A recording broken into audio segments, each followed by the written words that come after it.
Прийшли окупанти до нас в Україну, форма новенька, воєнні машини, та трохи поплавився їх інвентар. Байрактар, Байрактар.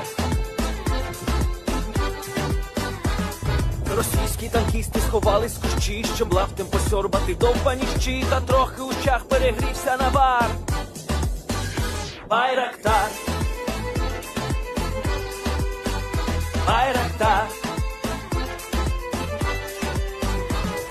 Приперли зі сходу до нас барани для восстановлення великої страни. Найкращий пастух баранячих отар.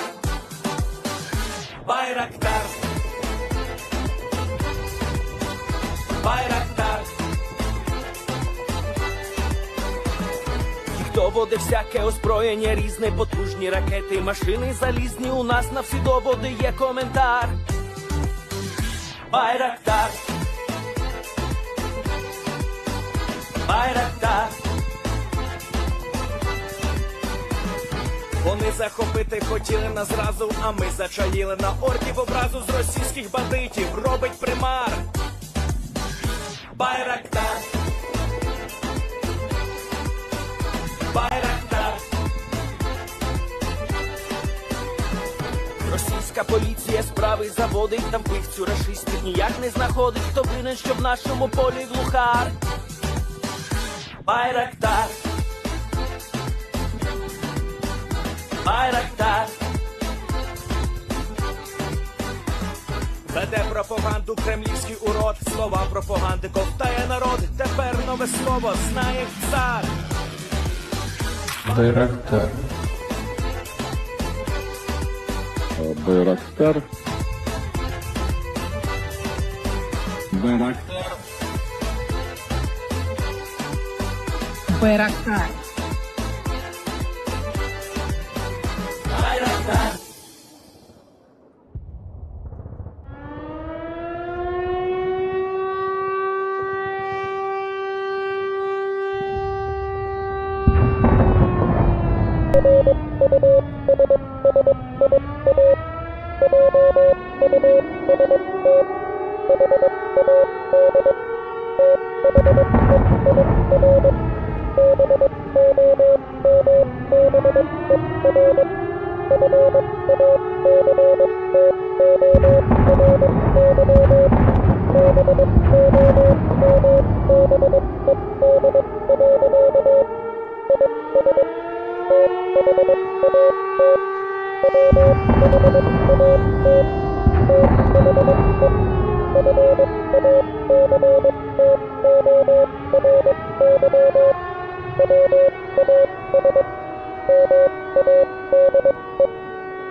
Yes. The Leaf Spring Army sends its regards.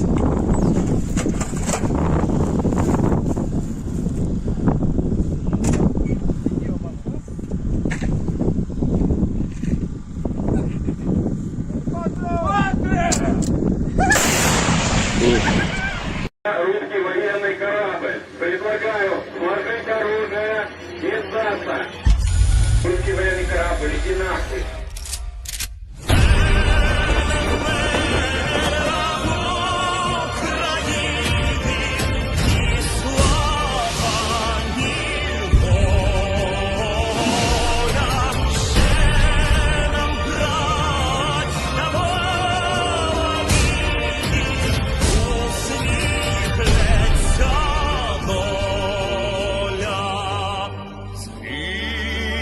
Наші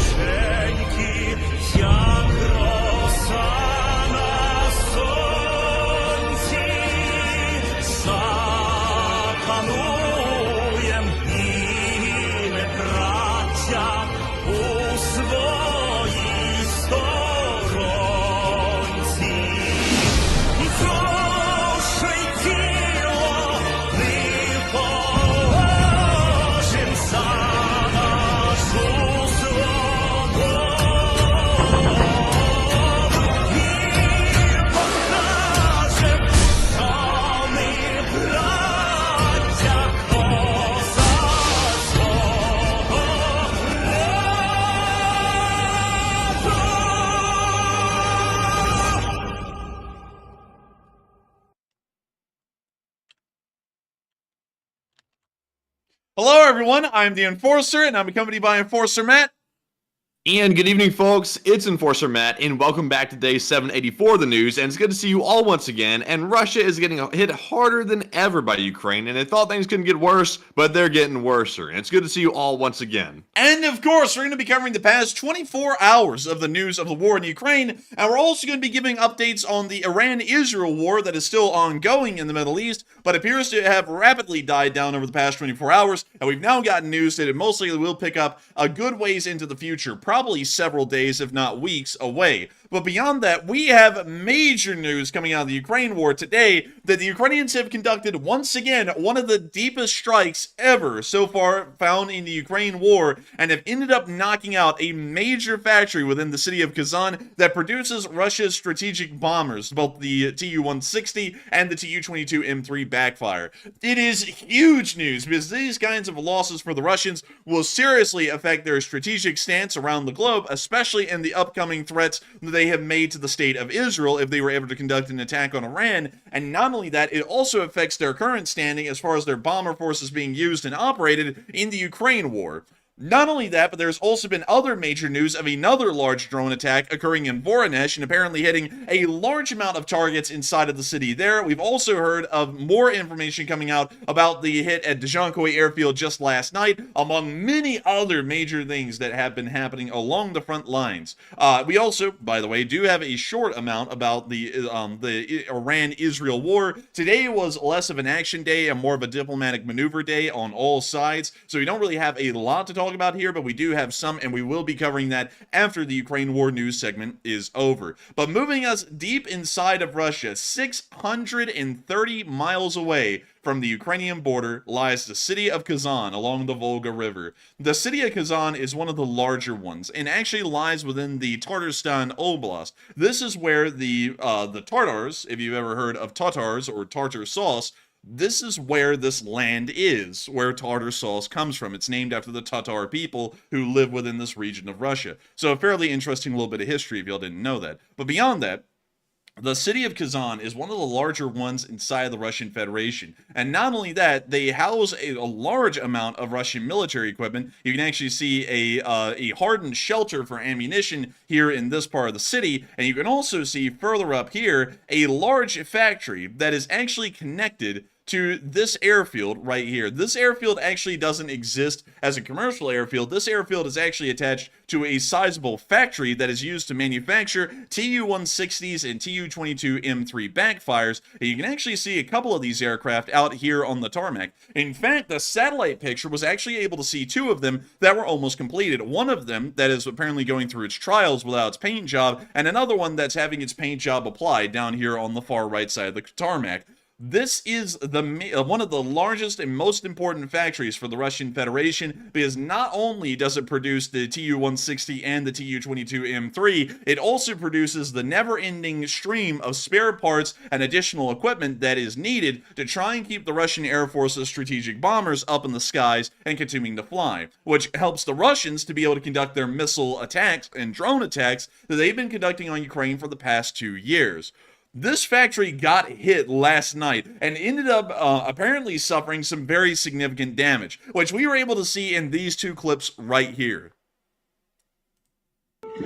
So here's the clip. We hear the air raid sirens going off as these Russians are wandering around near the factory.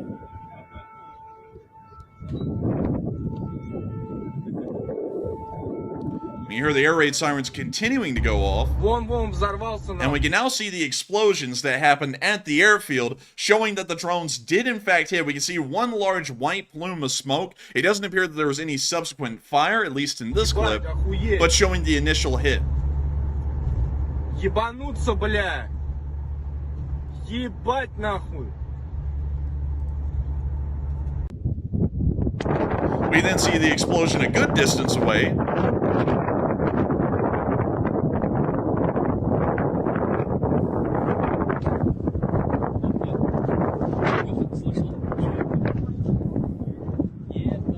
And then finally in the next clip, it's largely a duplicate of some of the clips we saw in the first one, but we were able to see the damage again in this separate video right here, which is one of the same ones that we saw just a second ago, but seen again as a backup. Ебануться, бля! Ебать нахуй! I'm not even sure why the Russians are really shocked anymore when they see stuff like this. They always act like, oh, blah, there can't be an explosion on our territory. It can't be. It's like it happens basically every other day at this point. It's like, why are you shocked? It's like, why the hell are they really shocked? I mean, it's a mystery to me. But also to get y'all a little bit of geolocation here so that way y'all know what we're looking at. And let me actually quickly pop up that video again. This is the most important one and probably one of the closest ones to the blast site. Вон взорвался нахуй. Notice the little cloud of smoke here that was caused by the explosion, and also notice this large open field right here. From what we understand, this guy was filming along this highway here, somewhere, and let me make sure that I get this correct, somewhere up here, or a little bit over here in this open field, and looking over the trees and through the valley and down towards this building on the eastern side of the facility, or the southeastern side of the facility, if we want to call it that, to make it as descriptive as we possibly can. This part of the facility, I believe, is the actual manufacturing hangar, where a large amount of these aircraft are actually made, and then they're rolled out onto the tarmac. You can also see a couple of Tu-22M3s as well, considering that I brought up these aircraft, that were being built at that factory as well. And you can actually see these with unfinished paint jobs out on the tarmac, showing that at least when this satellite picture was taken, the Russians were continuing to produce brand new bombers and of both types out of this factory. To give you all a little bit more information, and this is a very important bit of information to get out as to why this is important to destroy this factory, this is the only one in the Russian Federation that is able to produce the Tu-160, and the Tu-160 is the most advanced bomber in the entire Russian arsenal. Make no mistake, there is no more advanced bomber than the Tu-160 for the Russians. It is very similar in the way it operates to a B-1 Lancer, which is considered to be not one of the best bombers in America. Usually we give that title to the B-2 Spirit, or even other bombers that we use as well. But beyond that, the Tu-160 is a sweep-wing supersonic bomber that has an incredibly large payload of bombs, and not only that, pretty much carries out the exact same missions that would be seen out of a B-1 Lancer. This aircraft is the one that actually conducts the most attacks, along with the Tu-95 Bear, or the Tu-95M, which I'll pull up a picture of right here. And let me go grab that, and let me go show you a little picture of a Tu-95. This is the Tu-95. So the Tu-95s pictured here, and the Tu-160s right here, are the two bombers that the Russian Federation uses the most against the state of Ukraine so far during the Ukraine war, and these aircraft are used to fly into the area of the northern Caspian Sea, usually from Ingalls Air Base and other air bases in the area. They fly into the northern Caspian Sea, they then fly across the Don, up into the area of the southeastern end of the Sea of Azov, and then fire off their cruise and ballistic missiles from under the aircraft, and then they fly onto their targets inside of Ukraine. So far, none of these bombers have been lost by direct Ukrainian air defense action in the war, but we have heard of several of these bombers being damaged and lost on the ground due to Ukrainian drone attacks occurring at places like Ingalls Air Base, among many others. With the loss of the factory that can produce these Tu-160s, this means that the Russians can no longer replace any losses they suffer on the ground from these bombers. This means, in the largest sense, that the Russians are probably going to be a lot more reserved about putting their bombers within the operation zone, at least in their words. They most likely will move these bombers even farther back into Russia, even deeper into Russia, so that way if Ukrainian drone attacks occur on Russian airfields again, and they will not be able to destroy as many of these bombers because now they are irreplaceable. They can't even produce a limited number of these bombers per year, and they most likely will probably peter out on production. The ability to try and replace this factory really depends on the extent of the damage that was caused at the factory at the Kazan Airfield. If the factory had a fire that broke out, which we haven't really gotten a lot of information on, and it burned through the entire assembly hall, a lot of vital equipment and tools that would have been used to make these aircraft may have been lost, meaning that the production of these aircraft again in the future maybe next to impossible, as the Russians most likely no longer possess the ability to try and produce this equipment that they're using to make these Tu-160s again. Or if the damage was a little bit light and it was just major damage to the actual building, it probably will take several months for them to repair that damage, and then they'll push the factory back into service. Regardless, the factory will be out of action for a while, meaning that the continued production of strategic bombers for the Russian Federation will no longer be likely, and the Russians will start to probably greatly conserve their efforts with the strategic bomber forces, and this may reduce the attacks on Ukraine overall due to it being now cost inefficient, or at least more costly to conduct each air attack, thus decreasing the I guess you could say rapidity of the attacks, and also saving Ukrainian air defenses from expending larger amounts of ammunition over a shorter amount of time. This is major. I cannot say that enough, and it is amazing to see that the Ukrainians were once again able to pull off another attack, one of the deepest ones inside of Russia again, at a whopping range of 650 miles approximate, really about 670 miles to the exact location of the factory. But with that, it is now time for us to move on to some other major news from inside the Russian Federation, as we started to hear that there was another major drone attack that happened in the city of Voronezh just last night as well. We were able to hear the explosions from cameras within the city. Here's the clip.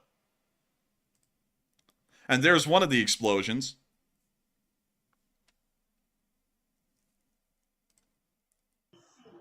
And we now see another video of it. Looking through the periscope on this one. Man, they went blue. They were like, let me look through the telescope later. We see the fire continuing to rage.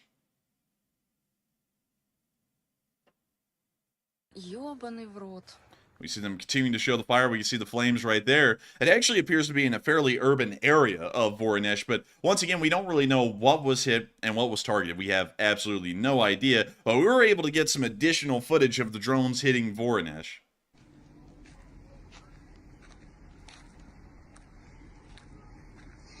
Что-то горит. Пожарные поехали.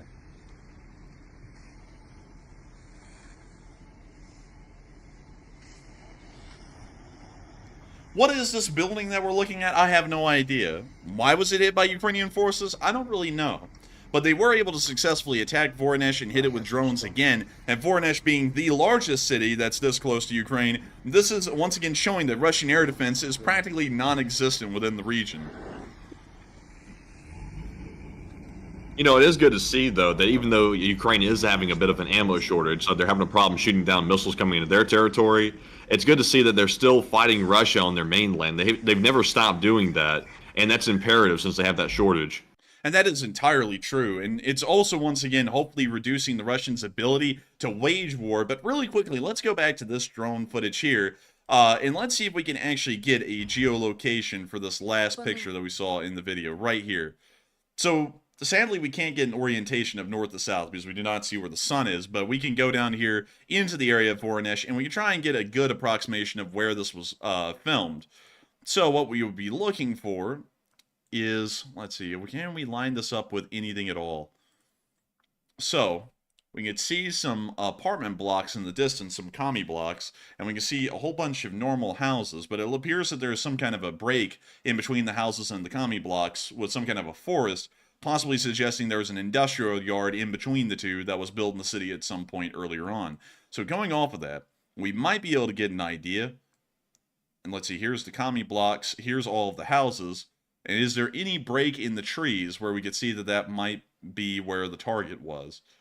So I get, well, actually, I don't know about this because actually, those are some fairly small commie blocks. So they could have hit, if I'm taking a rough guess at it based off of what we're looking at, the camera person was on the northwestern side of the city, most likely in these commie blocks up here, looking towards the southeast, and the fire was coming from somewhere, probably about right here, maybe on the rail yard that is inside of Voronezh, possibly, or it could have actually been the buildings right over here, which appear to be some sort of a small industrial yard, or apparently a producer of dairy farm equipment. So I'm not exactly sure. This looks like the general area that it may have been stricken, or actually, they could have been filming from, actually, you know what? I think this is a more plausible option. They could have been filming from these commie blocks here, looking directly south on the city, and we saw the explosion hit somewhere on this major industrial complex within the center of Voronezh. We can't really tell for certain. Of course, this is a lot of guesstimation because geolocation is very difficult due to the conditions in the video, it being incredibly dark, and also not knowing the orientation of the camera person, if they're looking north, south, east, or west. But it does appear that they were able to hit some sort of a larger industrial facility within the city of Voronezh, once again showing that Russian air defenses are pretty much non-existent throughout the entirety of the Russian Federation. A Ukrainian drone was able to make it 650 miles to Kazan today without being shot down, hitting one of the most important factories as far as the Russian Air Force is concerned. And we also saw another drone attack hitting Voronezh from the distance of about 115 miles from the Ukrainian border, destroying another major industrial site, most likely within Voronezh. This is all showing that the Russians are woefully under-equipped in the air defense category. They most likely would not be able to protect themselves from the Ukrainian drone attacks going on in the future, no matter how much efforts and resources they put into that. So it appears, as far as the Ukraine war is going, both sides are fairly strapped for air defense, because a lot of people have been talking about, and this is something that I do have to say is true, because while we're pro-Ukraine, we are unbiased in our analysis. The Ukraine is getting wildly strapped at this point for ammunition to be able to use with their air defense systems, meaning that their skies are fairly sparse as far as their protection goes at this point, beyond Shahed protection, which is fairly basic because it only requires small arms ammo. As far as missile protection goes, the Ukrainians are fairly low on missiles to be able to conduct that kind of protection of Ukrainian skies, and it appears that the Russians are as well. So this entire war, as long as you have the ability to launch a strike into enemy territory, either by drones or missiles, you most likely will be able to conduct those strikes with a high level of efficiency. Meaning at this point now, it most likely will become a race in between the Russians and the Ukrainians on who can destroy the most important strategic infrastructure in the other's country first. We're not really sure who would win that fight, because right now we're still talking about the Ukrainians possibly getting a massive amount of U.S. support passed inside the Congress here soon. Once again, we can't talk about politics on that level or anything going on inside of the Congress. Hopefully it will get passed, because if it does, we know that a lot of additional equipment will be sent to Ukraine, including a larger amount of air defense, which means that if the Ukrainians are able to get even 50% of the Patriot defense systems that they're wanting and as much ammunition as they need, they most likely will have a major upper hand against the Russian Federation and will be able to destroy their strategic infrastructure before the Russians can ever do the same to them, or at least destroy it at the same speed. The Ukrainians will be massively outdoing the Russians on a month-to-month basis on strategic infrastructure sites destroyed. Meanwhile, inside the city of Belgrade, we're still hearing that shelling is continuing on the city. It appears that it's become a normal fact of life within the area, and we can hear the sounds of the air raid sirens and the sounds of shelling still occurring in this clip.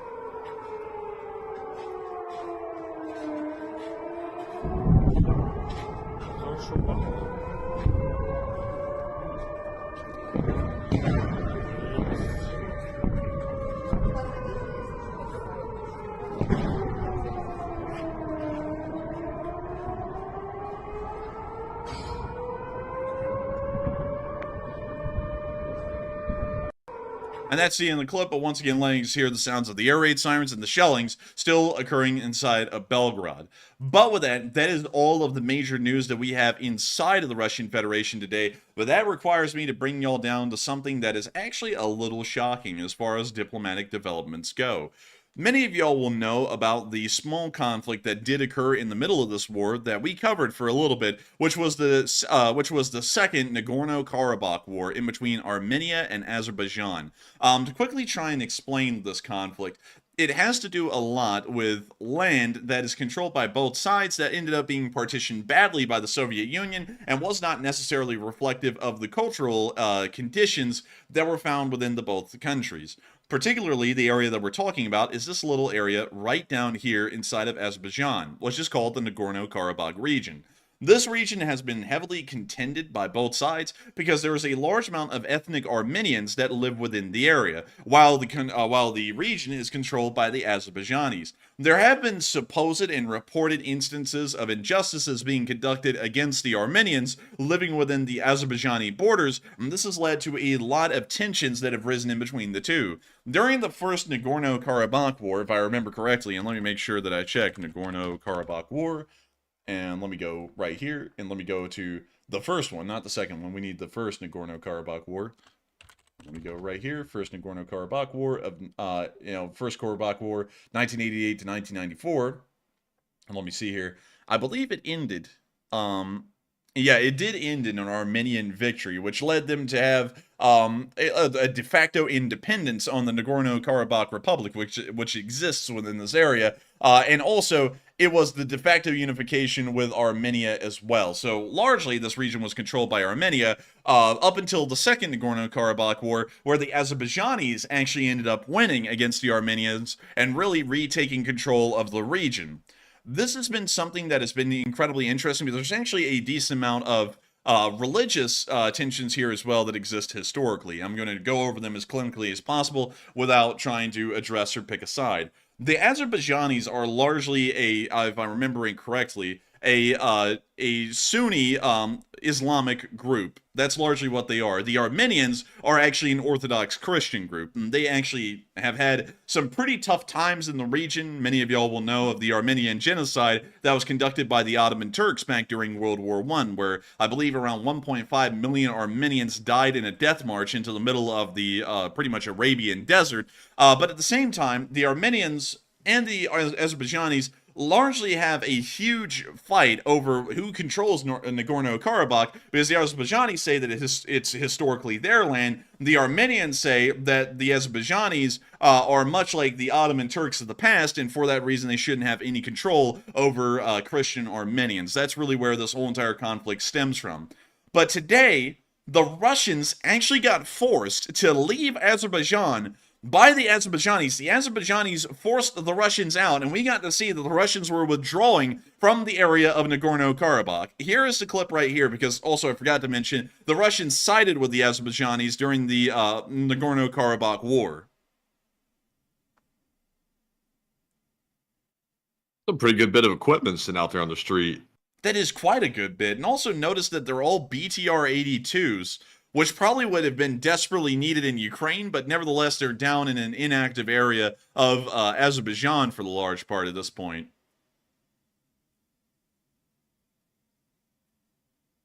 Kind of nicer equipment that they're even using inside of Ukraine, really. Like, much cleaner, like, it's barely seen any combat. Just a lot of good stuff that they're just not using. Yeah, absolutely crazy, but nevertheless, the Russians got kicked out of the region, and I gotta say, it's very interesting to see. It's also wild to see because the Azerbaijanis have actually been largely friendly with the Russians. And this is something else that's very interesting as well that I kind of have to go into for a second. It has to deal with the Russian propaganda narrative. But the Russians sided with Azerbaijan during the Nagorno-Karabakh War and enforced their claims on Nagorno-Karabakh and really forced the Armenians to accept it or face further Russian military action in support of Azerbaijan.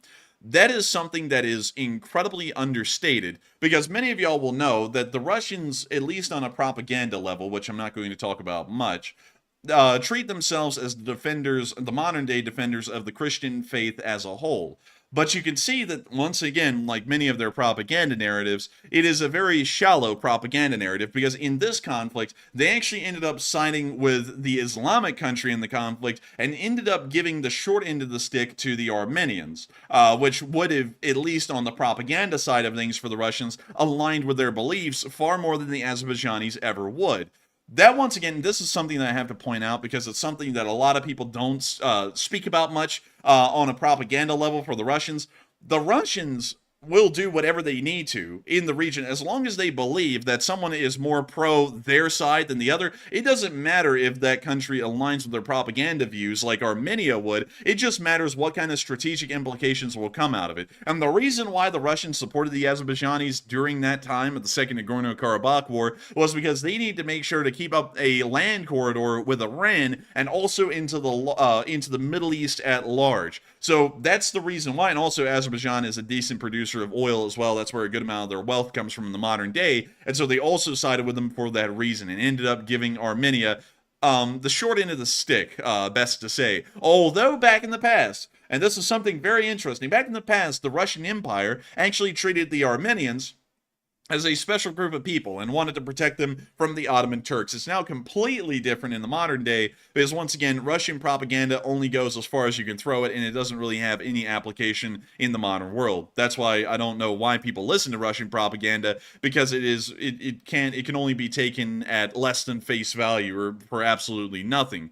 But with that, I hope that does address that shocking bit of news out of the Caucasus Mountain region fairly well. And with that, it's time for us to move on into Ukraine itself and start covering some news up here. But before we do, we have heard that apparently, and this is just something else to talk about before we move into the rest of Ukraine, although this segment will be coming a little bit later on in the stream, we have heard that apparently the Israelis are going to be waiting to conduct the strike against Iran after Passover, and the end of Passover is around April 30th. So it is an incredibly long ways away. It's about an entire 2 weeks away before it is now expected that an Israeli strike will occur. A lot of people have been saying that this is the Israelis possibly trying to just give time and distance in between the Iranian attack and their supposed response, and then they will possibly not attack, or they'll attack, and then people around the world will be complaining that it was too late to attack beyond that point and they shouldn't have. Some people are saying that the Israelis are trying to be strategic, and now that they have given in, and they're most likely listening to the parts of the war cabinet that were wanting to create a coalition within the region for the strike against Iran.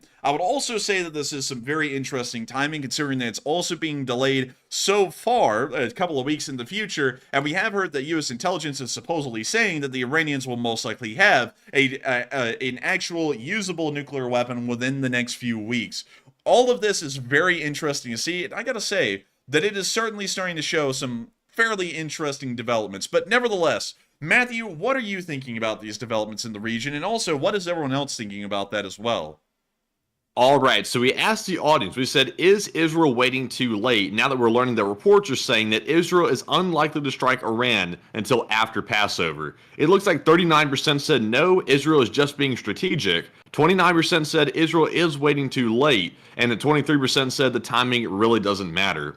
And on this one, I gotta say that if it were me, I would go ahead and strike now if I was Israel. I would not wait until the end of the month, because I think that'll look a little bit out of place. So it'll look almost like too much time has elapsed between the initial attack from Iran, which was wrongful, and the actual response. It's going to look a little bit weird then, because the time period is a long time past. I think they should go ahead and do that now. But for whatever reason, Israel has planned 2 strikes thus far on Iran, and they backed out of both of them. There was one a couple of days ago, and there was also one before that as well. But Israel backed out of attacking Iran then for some reason. We're not sure why. But I'm thinking that maybe Israel might be trying to buy some time for some reason, or it could be that maybe Israel is simply bluffing and trying to throw Iran off, and they actually might attack well before Passover. There's simply no way to know, and there's a lot of disinformation running around right now that could be on purpose by Israel to create some confusion and catch Iran off guard, but it's too early to tell. But Enforcer, what say you? I would have to say that it is a very weird thing. I'm not really, at this point, I'm not really sure if the Israelis are actually wanting to commit to an attack, because it sounds like they may be bending to international pressure to possibly not conduct an attack, or it may be another option that they are going to conduct the attack, but they're trying to go through the option of forming a coalition in the region to face down Iran with, instead of facing Iran down single-handedly, although they certainly have the ability to do that with the amount of force and arms that they have available to them. I would have to say that Israel is, in the best case scenario, possibly being strategic. In the worst case scenario, they're starting to bend to American pressures to not respond to Iran, which will only embolden the Iranians to continue to support the terrorist groups in the area that they continue to fund and support in attacking Israel and trying to rip the nation apart. That's most likely what is going to happen, because I'm also seeing the Observer say a pause for a holiday isn't illogical, and usually it is, because that's something that's been learned throughout the course of modern warfare, is that pausing and really really slowing down military activities during the holidays is usually when things get worse. For example, here in the United States, there usually is a heightened level of readiness of local police departments in really the federal, I guess you could say, enforcement agencies, because they know that during holidays, that's usually the time that bad actors will want to act. And that's the same thing with the countries around the world. Usually, countries will like to act while they think another country is going to be on kind of like a cool down for a little bit. Like, for example, the Israeli Passover. The entire nation will largely be having a large and long holiday. So that would be a great time to attack because, of course, the Israelis would be caught off guard because most people are going to be celebrating a holiday and maybe not in the places they need to be to respond to an attack.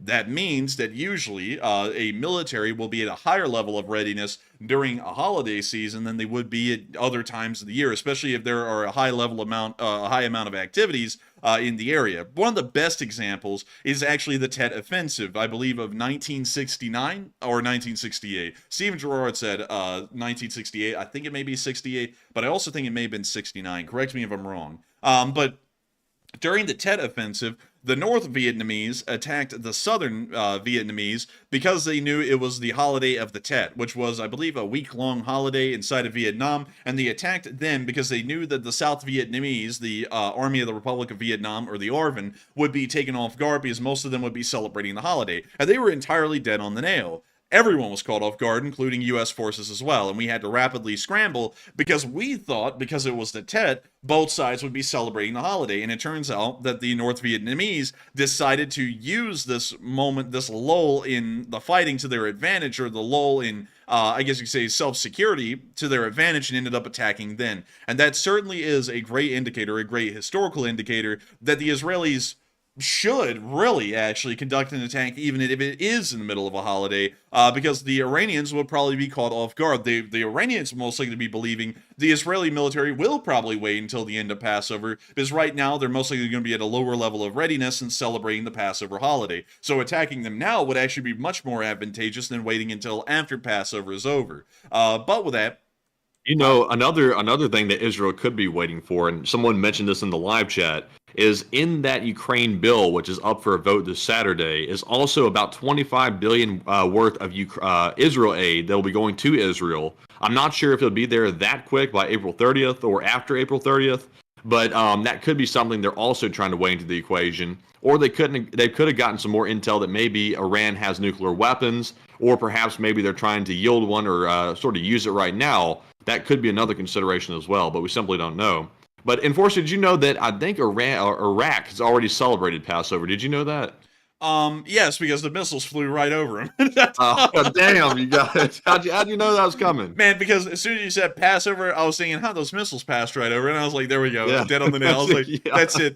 Dude, the Iraqis were like, man, there's a lot of fireworks this Passover. It came early this year, but beyond that, I would have to say, like, honestly, I think it would be much more advantageous for the Israelis to strike sooner rather than later, even if it does happen during Passover. And of course, there's a couple of other historical examples as well, where countries ended up attacking during holidays, or they ended up going into a greater lull over the holidays. And I'll just list a few examples. George Washington, when he actually crossed I believe it was the Delaware River, just south of New Jersey. And let me see. Let me move up here. Where the hell was this?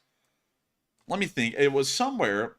Dang, I'm going to have to go find it. It was near Trenton, I believe. But they crossed the Delaware River with the barges, and they actually took the British off guard because it was Christmas Eve. And while people during that time, did not celebrate Christmas like we did, it wasn't actually that big of a holiday, they still ended up catching them off guard because the British had given orders to take it easy, set up winter camp, and not really do much because it was winter. Who the hell attacks during winter, and especially close to the Christmas holiday?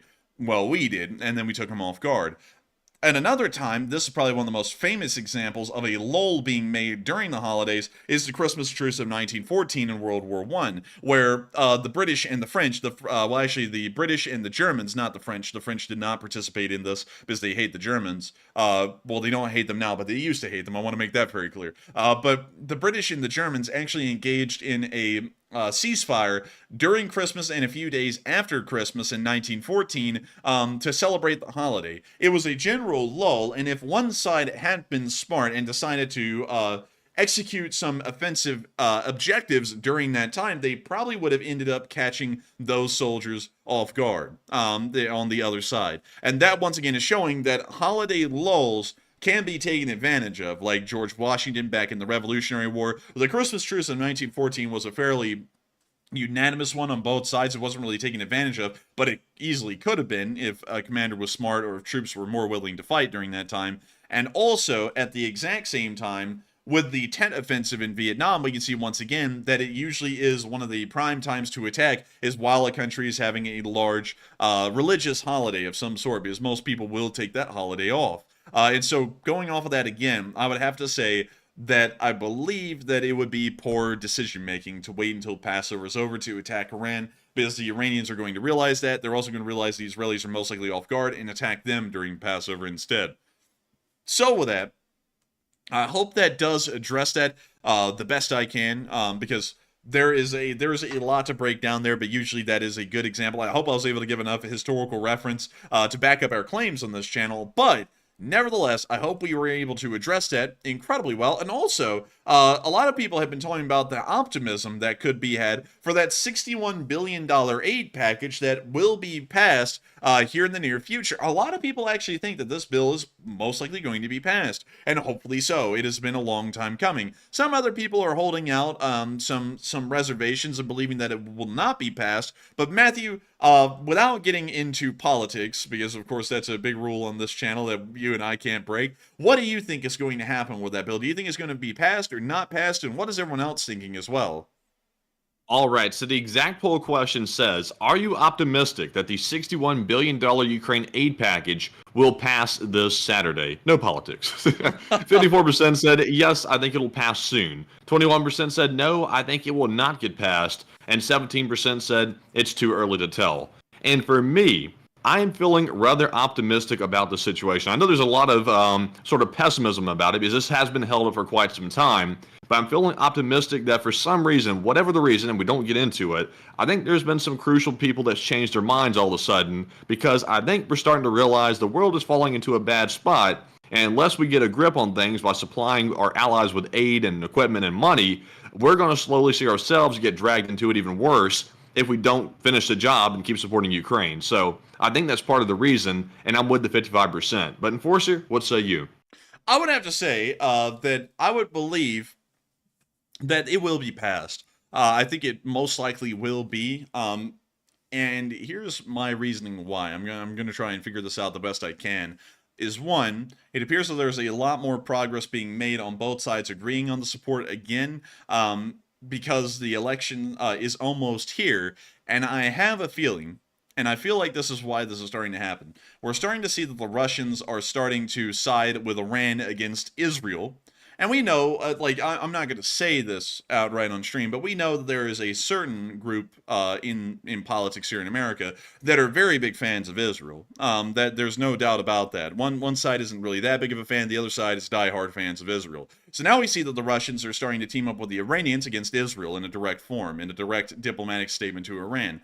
And then at the exact same time, they are starting to conduct actions they're still conducting actions against Ukraine 2 years later. Now this looks like the Russians are attacking great people across the board, because one side certainly loves Ukraine, one side certainly loves Israel, and now there's a common denominator in between these two conflicts, is that the Russians are behind both of them on the aggressing side. I think, and I've been saying this for a while, and I want to make this very clear. I have said for the longest time that no one has to worry about support for Ukraine in the long term, because it doesn't matter which side is in charge. Whoever is in charge is going to find a way to justify support to Ukraine, while the other one will most likely be the opposite. They'll pull to say that there shouldn't be support to Ukraine because they're not in charge, and they have to naturally have a push to the pull, or a pull to the push more so. And so I believe that right now we're seeing it even before the election happening. We're seeing that both sides are starting to agree for a moment that your support to Ukraine would be good. They will agree on this most likely until after the election, and then once the election is over and maybe another year passes, then you'll see one side naturally start to go against Ukraine support and Israel support again, while the other side will continue to support it. That is most likely what will happen. Fill in the blanks however you want there, because I'm not getting into politics and I'm not saying the actual names of those parties. But beyond that, I believe that's certainly what is going to happen.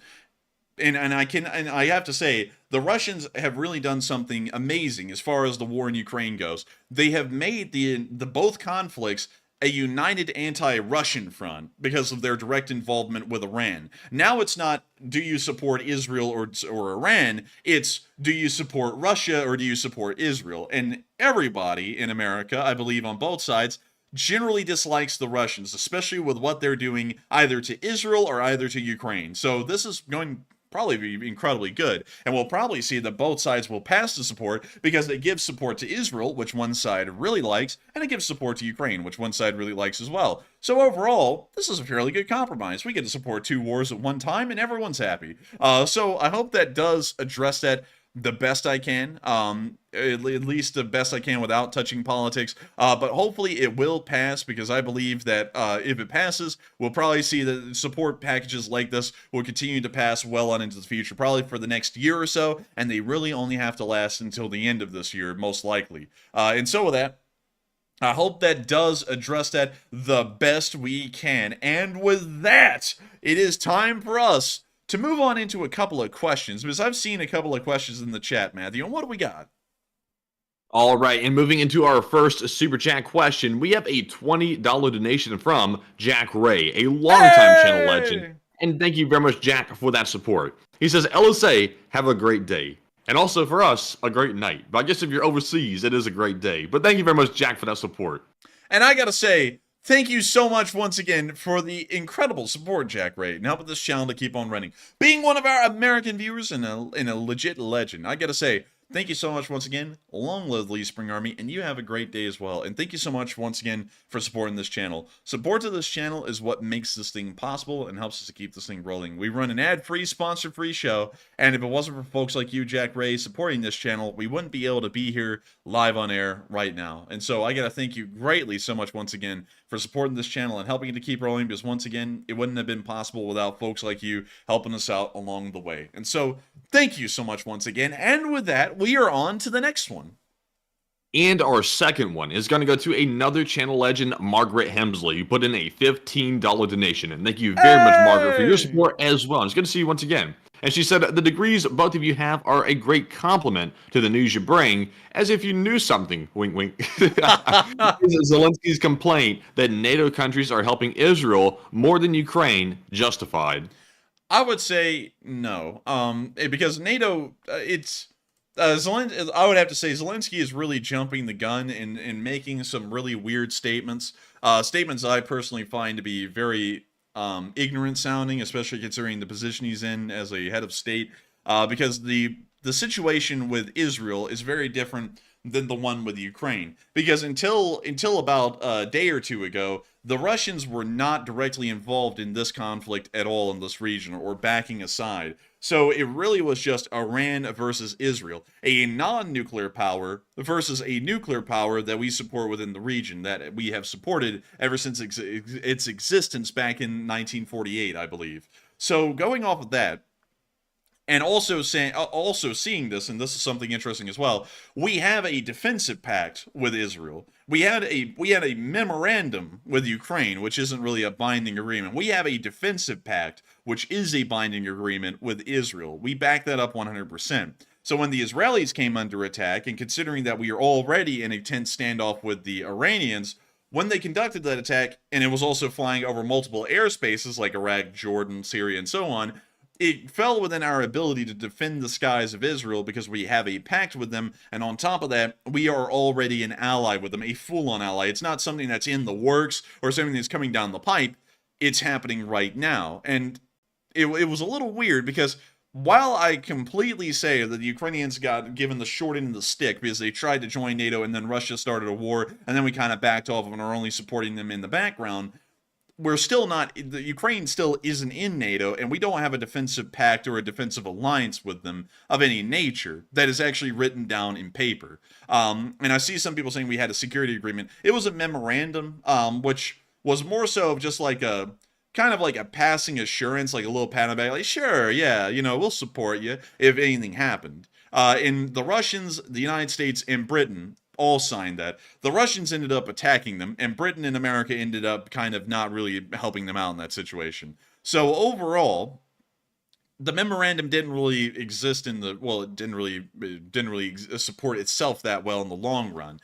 And also another thing is that the Russians did not attack Israel, because you have to remember there's a huge difference in between a nuclear power and a non-nuclear power. Iran is technically a non-nuclear power at the moment. We don't know if they have a nuclear weapon or not, but on the official level, they're a non-nuclear power. So if they conduct an attack on Israel, we can do whatever the hell we want to them. We could shoot down their missiles. We could start bombing them if we want to. There's really nothing much that they can do beyond conventional means, which isn't really much.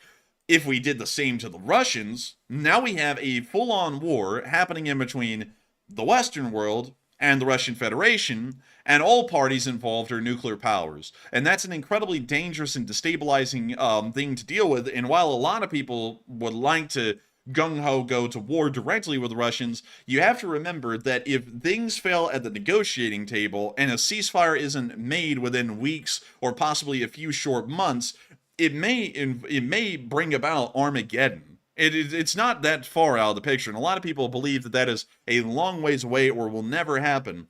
But if the Russians really did get curb stomped by Western countries, and they would if a full-on conventional war began, they would launch off their strategic intercontinental ballistic missiles at the United States, the United Kingdom, and France, along with many other European countries. We would do the exact same thing to them, and hundreds of millions of people would end up dying within about an hour, or really within a couple of months. That is the difference in between us defending the skies of Israel and us defending the skies of Ukraine, the same way we did with Israel, is that we can do that without knowing that Armageddon is right around the corner if we did that when defending Israel against Iran. We do that with Russia, and you start seeing nightmares of dead people crawling out of craters and burned out houses with their eyes melting out of their heads. So there's a really big difference in between the two. And so I can't understand though why Zelenskyy is mad, because if you try to put yourself in the shoes of the Ukrainians and you look at their history and also that Budapest memorandum, you take that into consideration as well. Ukraine gave up their nukes in exchange for that security agreement, and obviously the agreement wasn't necessarily binding because we backed out of it and there was no consequences.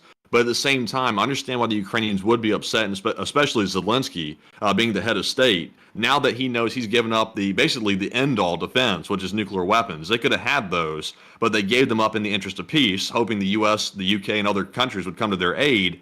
And now all of a sudden we're supporting Israel a hell of a lot more than Ukraine, while Ukraine is being basically pummeled day by day by a Russian meat grinder. I mean, it does sound a little bit ungrateful. I will say the way Zelenskyy comes out and says it is a little bit twisted. He should watch out how he says things, but I understand why he is pissed off, though. And I would certainly agree with that. I do understand why he's pissed off and why he's annoyed. But the way the statement was made, it makes the statement, and this is why I don't really like it that much. A lot of people take Zelensky's statement at face value, like we can do the same thing in Ukraine that we're doing in Israel. And that is a very misleading statement, because we cannot do the same thing that we're doing in Ukraine like we do with Israel. And a lot of people are saying, well, we lied to them with the memorandum. Yeah, everyone lied to them. I mean, the memorandum in itself is not a binding agreement. It's just kind of like a statement. It's not in writing, like it is in writing, but like as the old saying goes, you didn't put that in writing. That's really how memorandums work. The reality is at the time in 1994 when that memorandum was made, the Ukrainians had hundreds of nuclear weapons, they had a failing economy, and they simply could not afford to maintain even a small amount of these nuclear weapons or even keep an eye on them. So it was greatly feared that either these nuclear weapons may have a malfunction in the future and end up detonating, or the black market may end up getting a hold of lots of these nuclear weapons, dozens of them, and end up shipping them to nefarious groups around the world to use later. So what we did is we stepped forward and told Ukraine, the Russians, the United States, and Britain did, we said, Ukraine, you have no ability to be able to afford to even maintain these nuclear weapons, and on top of that, this is in violation of the non-proliferation treaties that we have in place around the world that says that only these few countries can own and possess nuclear weapons. Those countries actually being France, the United Kingdom, the United States, the Russian Federation, which is a successor state of the Soviet Union, and the People's Republic of China.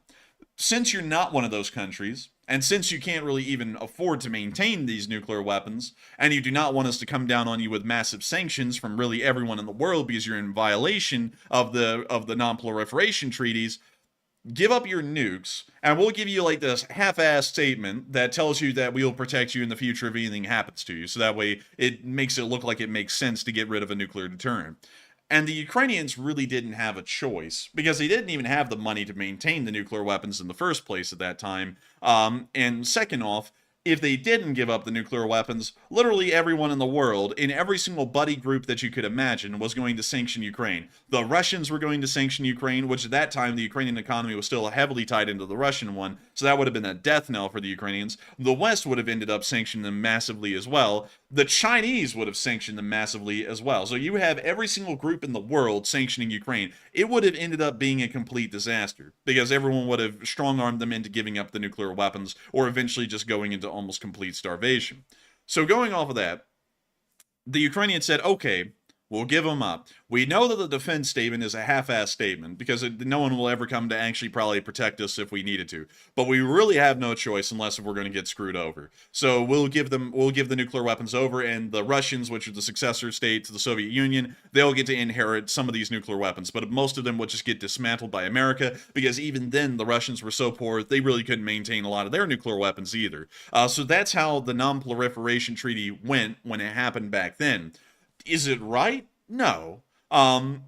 Is it right in a sense of trying to keep nuclear weapons very limited in their spread around the world? Yeah, because a lot of people don't think about this, and a lot of people say that that was a really bad thing to do to Ukraine. But the thing is that this is the alternative. The Ukrainians would have never been able to afford to maintain these nuclear weapons or even keep an eye on them at the time. And Al-Qaeda, or say the Taliban, or the Mujahideen, or the Iranians themselves, even earlier on in history, or the North Koreans, or anyone in the world, could have ended up getting their hands on Ukrainian nuclear weapons. Because the economy was so bad, the military was in such a bad state in Ukraine, there was no way in hell that you could actually make sure that those nuclear weapons didn't end up outside of Ukraine and somewhere else.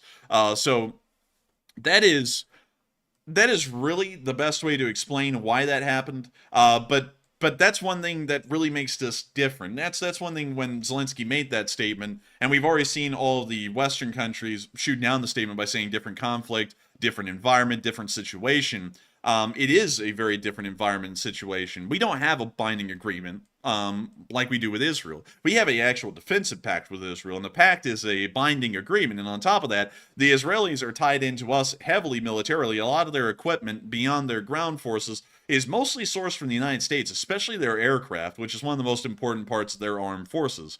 So going off of that, that's what I would largely have to say. It's a statement that sounds good on paper, as far as the memorandum is concerned. But in reality, with the real-life situation we're dealing with, it's a lot more different to defend Ukraine's skies from Russia than it is to defend Israel's skies from Iran, if I explain that hopefully fairly well, or at least the real-life situation that kind of forces us to deal with the situations differently as far as air defense goes. But also, thank you so much for the kind compliment as well, Margaret Hemsley, in saying that the degrees we have give us a little bit of credence to say that we know something. Because hardly ever do we get credit for having degrees. I have a bachelor's in history. Matthew has a bachelor's in political science. And usually people will come in here and say that we have no idea what we're talking about, which is kind of funny because sometimes people who say that are like either college like graduates in one category, like they're like in like bioengineering, and then they're telling us what history in political science or diplomacy is about, when both of us have degrees in those specific subjects. And so it's always weird when people say that. It's also weird when other YouTubers that actually have no like actual knowledge on this field talk about it, and then they say that we don't know what we're talking about. Usually the only argument they use is that we're young, so obviously we must be stupid. And it's always on that point, honestly, like the one thing I have learned, like going through the political science program, and probably something you've learned as well, is nobody really knows more than the next person, because it's almost like trading in the stock market to an extent. You can make educated guesses, but you really can't predict it with 100% certainty when anything's going to happen. It's just impossible because humans are involved, and humans are unpredictable. So when people go around yelling about, oh, that person doesn't know what they're talking about compared to this person or X, Y, and Z, it's like, I just think that's even ignorant to say, because if you knew what you were talking about, you would know that pretty much everybody has a valid like point here and there about it, and you can't predict and crystal ball the future. And that's entirely true. And that's also something else that is really, really true. And also, I saw someone say something that sounds a little harsh, but honestly, it's true. Drew 92 dive valors at degrees mean nothing. And I can't agree more. Degrees really don't mean a lot because I've seen people out there who actually do know a lot about what's going on in the world that never were educated on a college level. And then I've seen people who are PhDs that are truly idiots. Like, they're just really stupid people and have no idea what they're really talking about. It's not even founded in reality. I've seen everything in between at this point, doing this for over 2 years. So I would have to agree that is certainly 100% true, is that degrees don't mean everything, but the degrees do give you at least a little bit of credence, or a sheet of paper saying I spent 4 years, well, really 3 for me because I sped up and hurried up through it, but I got a bachelor's degree in this thing, so I apparently have to know at least something of what I'm talking about, but it doesn't really have a lot to back it up, in my honest opinion. But still, another thing that really gets me, though, is that you'll have people out here on YouTube that were like sound engineers for like a band or something, and then they get on here and talk like diplomacy and conflict, and it's like, okay, it's like, hang on, it's like, one, like, you'd never even touched this in your life, and two, when I listen to you talk about it, you have absolutely no idea how this works. Like no clue. Like, like whenever I hear any YouTube channel out there, I'm just going to say this as like a general PSA. If you ever hear any YouTube channel out there say, as soon as a conflict starts, nukes will fly, they are entirely wrong. That's just not how it works in the world. There is escalatory steps that are taken by every single country because they're logical. No one shoots a nuke off. This is the first thing they do because you literally went from 0 to 100. There's so many different steps from no war to nuclear war that you have to reach before you get to a nuclear conflict. And that's whenever I hear any channel say, the nukes will fly, like back in the day when almost every other YouTube channel except for us at the beginning of the war in Ukraine was saying, on May 9th of 2022, Russia will launch their nuclear weapons. I was like, they are so wrong. You cannot be more wrong than that, because the existence of the Russian state is not in danger. There's a whole bunch of things that have not been met for them to make nukes fly. And I was like, this is just crazy to hear. But beyond that, I hope that does address that fairly well, at least, but still, thank you so much for the kind words and the compliment, Margaret Hemsley. And also, thank you so much for supporting this channel and helping us to keep this thing running, because if it wasn't for folks like you, Margaret Hemsley, who supported this channel and really did enjoy it, we wouldn't be able to keep this thing running. And so, thank you so much once again, and thank you for helping this channel to keep on rolling. And with that, thank you for being our Australian viewer and an old guard as well. And with that, we are on to the final question of this segment, and then we're going to be moving back into the Ukraine war news. All right, and real quick, before we jump off the topic and get too far away from it, let's go ahead and address the poll question here. It says, do you think Zelenskyy should complain about the USA supporting Israel more than Ukraine? And 58% said yes, he has a right to be angry. 28% said no, he should be more grateful and not complain. And 14% said unsure.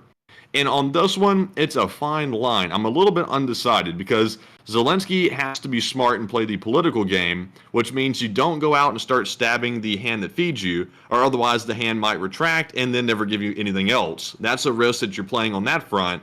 And then there's also the other side of things as well, that if Zelenskyy doesn't push hard enough to get more aid to Ukraine, then he might not get any more aid on that front either. So it's a bit of a tightrope he's walking here.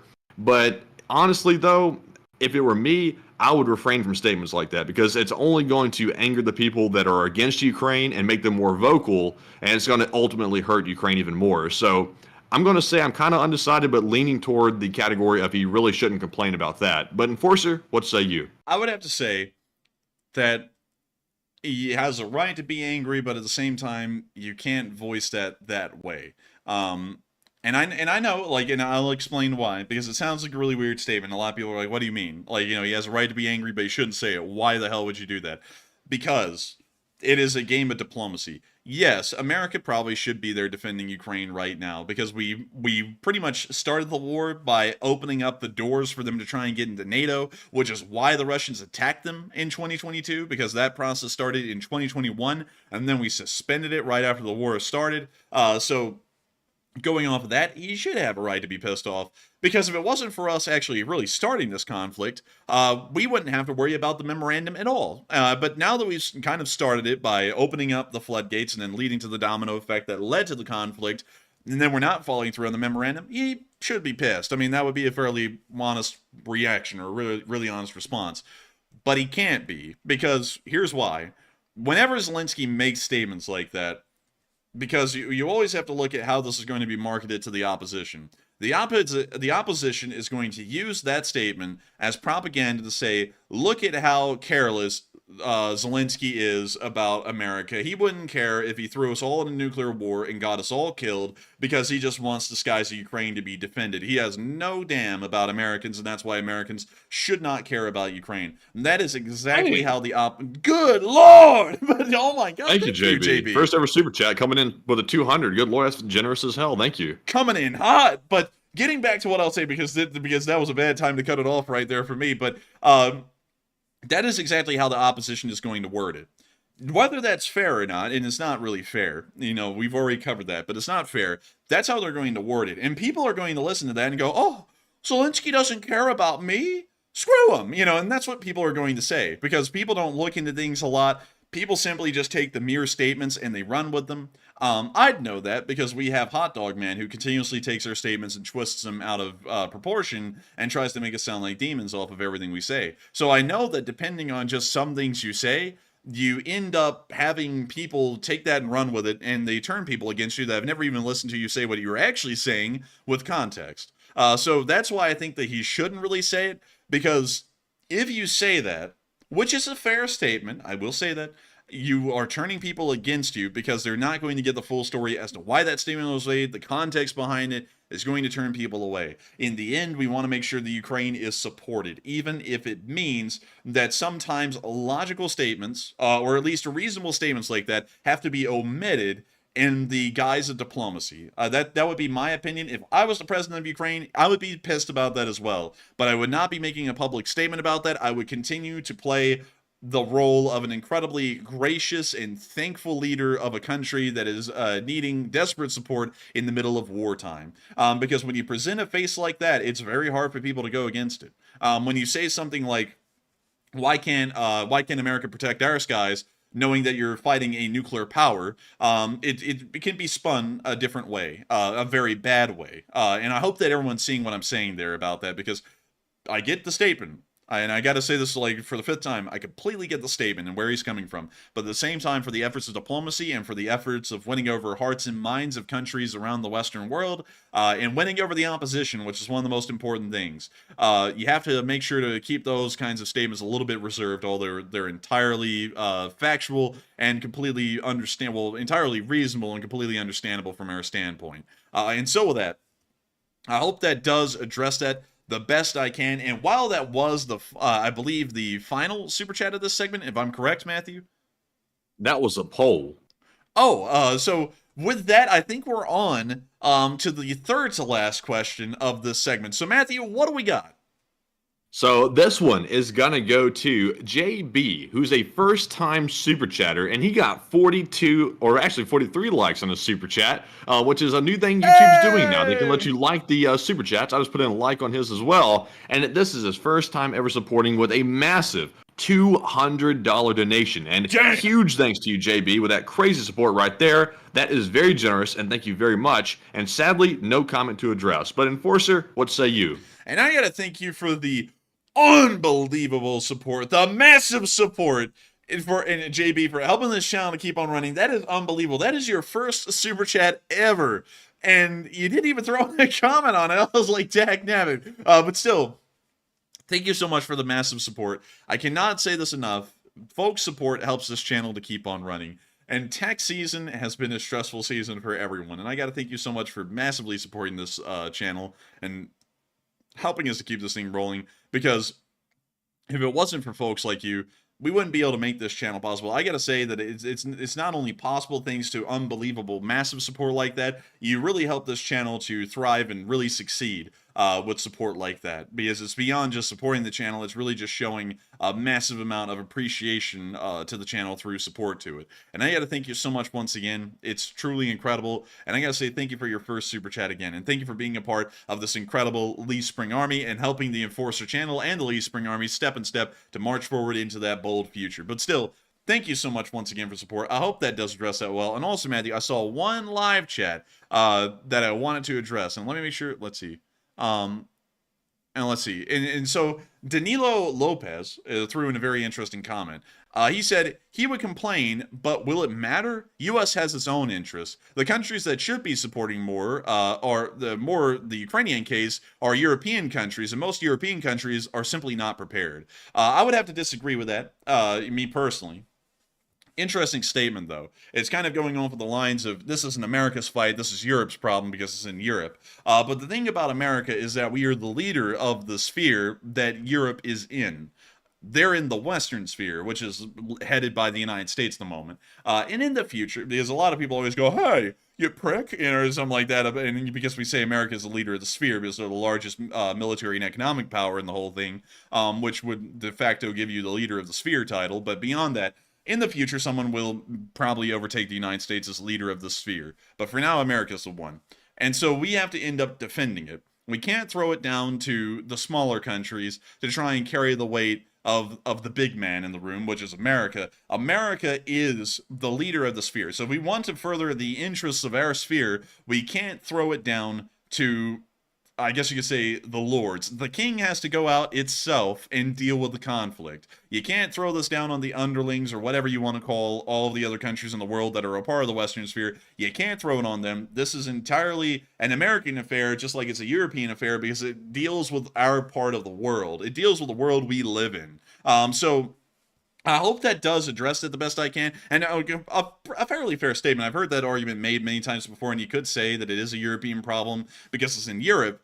But beyond that, America is the #1 guy in this sphere of the world. It would be like China in their sphere of influence saying, there's a problem in Bangladesh. Let's hand this over to, I don't know, Afghanistan. Let's see if they'll fix the problem. You know, it's like that's throwing way too much weight on a smaller member of that alliance, or more so that sphere. Or it's more like Russia going, there's this problem we have in Ukraine. Let's throw it on the Kazakhs to go deal with this issue. Like you can't deal that. You can't do that because those are smaller members. The big guy, the big member of each sphere, really has to be the one to kind of spearhead the efforts for that sphere of influence, or that global sphere. And so with that, I hope that does address that the best I can, and I'm seeing a lot of people agreeing with that, disagreeing with that. And also I have to say this, I don't mean to call European allies underlings. I know that many people may get offended by that. I'm trying to say that just to make the statement a little bit easier to say, instead of having to say our friends or something like that, because then you have to try and explain that the friends can't do as much as the big one, which is America. But they're still valuable friends, incredible allies, and they're what makes the Western world exist in the first place. Because if it wasn't for Europe being a part of the Western sphere would just be the United States. And then it's not a sphere, it's just a country. But with that, I hope that all addressed that incredibly well, and thank you so much once again, JB, for the massive support, the unbelievable support, and helping this channel to keep on rolling. And also, one more... Oh, we just hit 193! Hey! We just hit 193,000 subscribers. Let's go! Whoa, baby! But still, that is amazing. Whoa, Jack, 193,000. Wow! Oh, Scranton! Oh, ice cream! Whoa, we wow, passed. Thank you. We passed another grand today. We're only 7,000 away from 200,000. Hey, let's get it. I'm gonna go to the hills with Xi Jinping. Bump up my credit score a little bit, Jack. Oh, when you're stacking spaghetti and a spaghetti jar in a grocery store. But beyond that, amazing to see. And thank you everyone for subscribing to the channel. It's amazing to see that we made it to 193,000 subscribers, because 200,000 subscribers is closer now than it ever has been for this channel. Unbelievable. And thank you to all the people who have subscribed today. I think it's like 600 people or so, I believe, is the rough number. There was 1.5 thousand yesterday, another 600 or so today. Welcome, everyone, and I hope that y'all are really enjoying it here, and I hope that y'all make it your home here. But with that, we are moving on back into the Ukraine war news, the long-awaited news segment. Moving on into our location unknowns, we got to see some Blackhawks once again being used by the Ukrainian GUR. Here's the clip where you hear the music playing, and there goes the Blackhawks. That was about to be a banger, I could tell right now. They were about to drop the beat and go hard on it. Man, let's see if they did. Yep. He did. They're dropping absolute bops. With that's the end of that clip. Really nice to see that the Ukrainian GUR is using their Blackhawks. And moving on from that into the next bit, we also got to see a Gush gun at work in the air defense role. This was a really cool picture because this is actually a Gush gun mounted as a technical. And you can see the Gush gun firing and the spotlight behind it, I believe on another vehicle, illuminating the sky for the Gush gun to fire at the incoming drone. But you can also see this guy down here with a PKB firing at it too. Overall, just a really cool little picture, and I thought it was neat because I really like Gush guns, at least in Ukraine. But with that, we're now moving on from that little bit and on into the Russian casualty report, as we got the Kyiv Independent again today. Oh, 2 Bobcats! Hey, 2 Bobcats, Jack! Wow! 2 group! But amazing to see 2 Bobcats get seriously destroyed. An amazing day. Not only that, 710 Russian soldiers were wounded and killed over the past 24 hours, 18 armored personnel carriers destroyed, 24 armored personnel carriers were knocked out, well actually vehicles were knocked out, 4 main battle tanks, 15 artillery pieces, 2 drones, 1 cruise missile, and 1 anti-aircraft warfare system. Overall, it was a very good day, and amazing to see that they were able to inflict these kinds of losses on Russian forces again and hold the line. Moving on from the location unknowns and on into our frontline news, we go all the way down to the area of Bakhmut to start off today, where we got to see heavy airstrikes being conducted near the area of Soledar by the armed forces of Ukraine. The Ukrainian Air Force conducted these strikes today as my eardrums got blown out by that trap remix. When we see them hitting right there,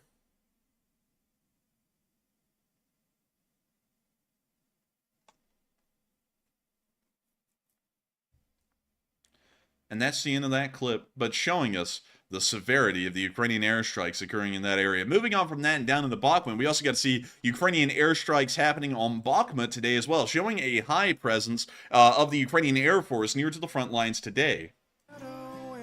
All right, we got music, so we're going to have to mute that. But there's one of the bombs that hit.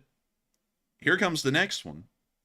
We don't know what kind of bombs the Ukrainian Air Force is using, but apparently they are now starting to use their Air Force a lot closer to the front lines than they have in the past, in a significantly larger number, actually, which is really interesting. By the way, this is the, I believe this is the northeastern side of the city right here, very close to the battlefield's edge at this point, closer to the Chasiv Yar side of the city, I believe we're looking at. We could geolocate that, but I have faith in my statement. I've seen Bakhmut so many times, I feel like I know what part of the city we're looking at, but, you know, we can go back and double check if it's inaccurate. But anyways, we also got to see... Also, Enforcer, real quick before we move on to the next one, which is actually not even there to look at, just a real quick piece of breaking news real quick. There's apparently a humongous major cyber attack happening right now across the United States. Several states, it looks like Texas, Nevada, Florida, Kentucky, and several Midwestern states are having major 911 outages, and 911 is not functioning in those states, and it appears to be spreading pretty rapidly. So whatever is happening with that appears to be some sort of hacking attempt by maybe a foreign government. I'm having some assumptions that it's probably either Iran, Russia, or China. There's only a couple of culprits at this point that it could be, but it looks like it's becoming quite bad and it's spreading quickly, so we'll have to keep an eye on that. Interesting. Thank you for sharing that with us, and we will make sure to try and keep up to date on that as best as we can. But moving on from that and down into the area of Avdiivka, we were able to see that the Ukrainians were dropping some bomblets on the Russians down here. Credit to the 47th Magura for dropping these bombs. I don't know what it is, Matty, but tonight my voice feels like kind of worn out. You know what I mean? A little bit, yeah. And also, folks, I see some folks saying it's fake news. It is actually confirmed. We have confirmed it from various sources here that there are problems breaking out with these 911 systems. and the sources are actually state governments. So it's definitely a real story. But if you have doubts, just stand by, and you'll probably see it on the mainstream news if you need that confirmation from legacy media. And with that, we got to see these Russians crawling into a foxhole, and it appears that that foxhole is no more. Rest in pieces. But with that, that's the end of that clip. Huge credit to the 47th Magura for knocking out those forces. And moving on from that, we also got to see another tank getting blown up. We also got to see a very good observation. They said the most vulnerable spot for the Russian T-72 tank is between the turret and the base. That is actually called the turret ring, and that's where the turret rotates. Well, actually, that's really one of the thinner parts of the armor where the turret rotates. So they're actually right, but there is a technical name for that spot. When you see the drone coming in and it's going to target the turret ring, which we'll see right there, and there goes the tank. Sky high, as a matter of fact. Jaga jaga, Igor. Igor! Jaga jaga, bleh, suck it! But beyond that, nice to see. Man, that thing got turned into toasty pieces.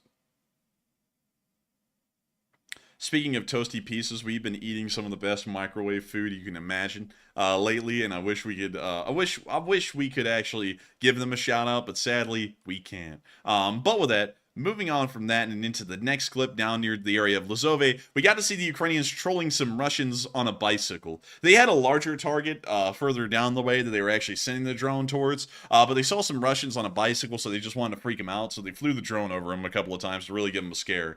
So we can see the drone coming down near the bike, and the Russians are like, "Oh, bliat! Suka, bliat, bunk! Suka, bliat!" Oh, man. A funny time, funny time. Two chairs. Two group.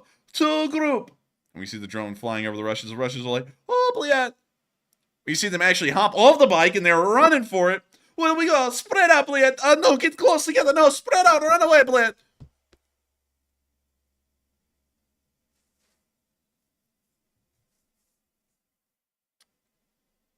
And with that, that's the end of the clip, but we could see them scare those Russians, and then they went flying away, never to return. Meanwhile, those Russians then rode into the town of Starominkalivka on their bicycles, or motorcycle more so, and ended up getting blown away by more Ukrainian airstrikes in the area. The Ukrainian Air Force was heavily active today. One of the few times we've actually seen them conducting frontline bombing operations in the entirety of the war. We can see them hitting more Russian positions here.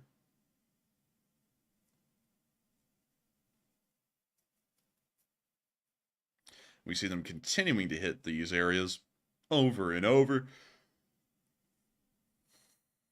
What was that? What was that? I couldn't tell. I heard something. Sounds like someone's breaking in. It's just a storm, Dick. Sit down. But anyways, moving on from that, we also got to see more airstrikes occurring in the area.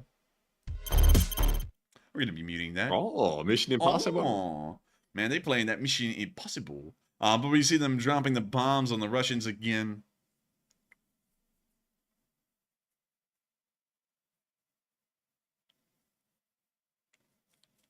I mean, they're really dropping them. I mean, they're letting them have it.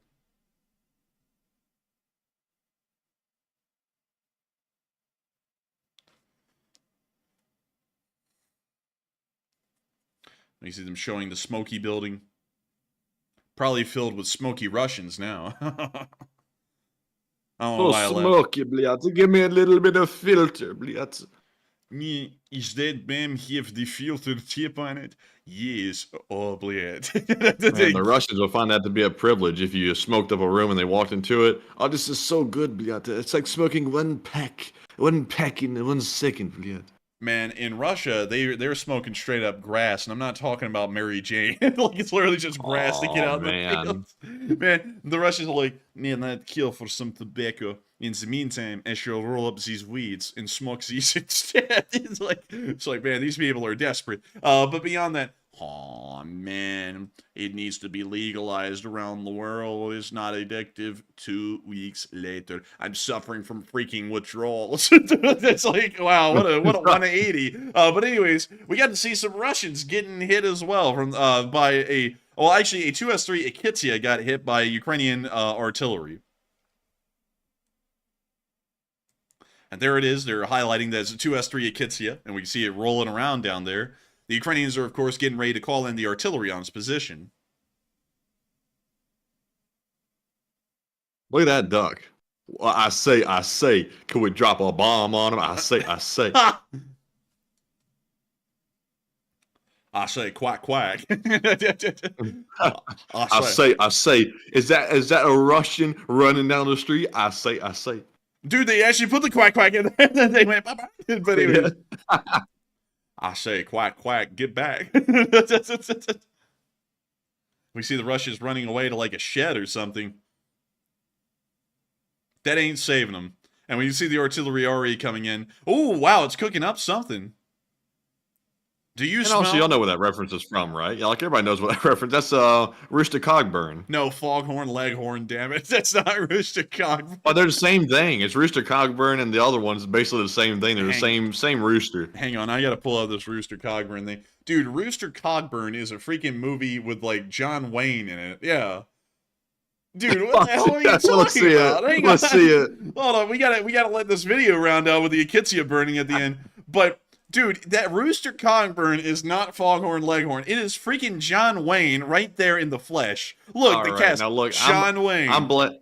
I'm blaming my father for this because he actually called that Rooster Cogburn, and that kind of got ingrained in my memory from a child. He said, I say, that's Rooster Cogburn.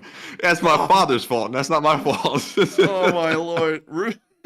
See, people in the chat are like, Rooster Cogburn is John Wayne. Dude, I knew it was. When you said, there, Pilgrim, you know about I say. Dude, this guy would have said, I say, I'm gonna whoop your ass for calling me a pansy. Like, it's like, did you know? Like, I think if I'm remembering the story right, John Wayne ended up beating up some writer because he called him a pansy. Like literally went and beat the guy up over it. It's like, all right. It's like I kind of get it a little, but like he just called you a pansy. I mean, it's not that bad. I mean, And John Wayne had a little bit of controversy around him. Like, I'm not going to comment on his acting because it's whatever, but like he had some bad thing happen, like an award show or something like that. He did something that was horrible. I can't remember what it was though. Oh man, let's see. I'll be honest. I kind of liked John Wayne as a kid. And I'm not talking about him as a person. I'm just talking about his acting.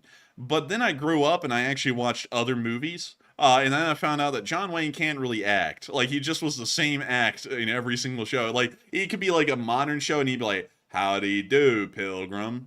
I see you got yourself a taxi. And then, like, in the Wild Western days, he'd be like, well, howdy do, Pilgrim. I see you got yourself some whiskey. And it's like the same act. It's like, could you come up with something new? It's like, could you do a new act? Like, usually actors these days are respected for having some variety. Like John Wayne just had no variety. It was the same act each time. And I was like, what the hell is that? What is up with this? Like, I don't get it. But anyways, with that, we're moving on into the next clip where we got to see the Ukrainians luckily missed by an FPV drone. Here's the clip.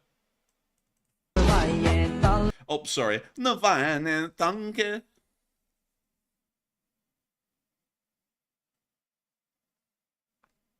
Also, I just heard from someone who's apparently got an inside source here. Let me scroll back up to it to make sure I'm quoting it correctly. Let's see. Fiber line in Vegas got cut, and that's why 911 and 911 redirect is down. Comes from an internal source. If that fiber line was cut, and now there's also outages in other states as well, that would mean there's some kind of like on-the-ground effort to knock it down. Yeah, that could be the case because I don't really know how the 911 systems work. I assume they're pretty hardened because obviously 911 is crucial. So, I'll have to take your word for it on that one, Frostbright, because I don't know myself. But if that is the case, I'll be interested to see if that's actually what's happening. Man, and with that, I've seen a lot of people disagree with me in liking John Wayne. I'm just saying, when I was a kid, I liked him. But the thing that made me circle back and kind of not really like his acting is that he acted the same in Green Berets as he did in the Alamo.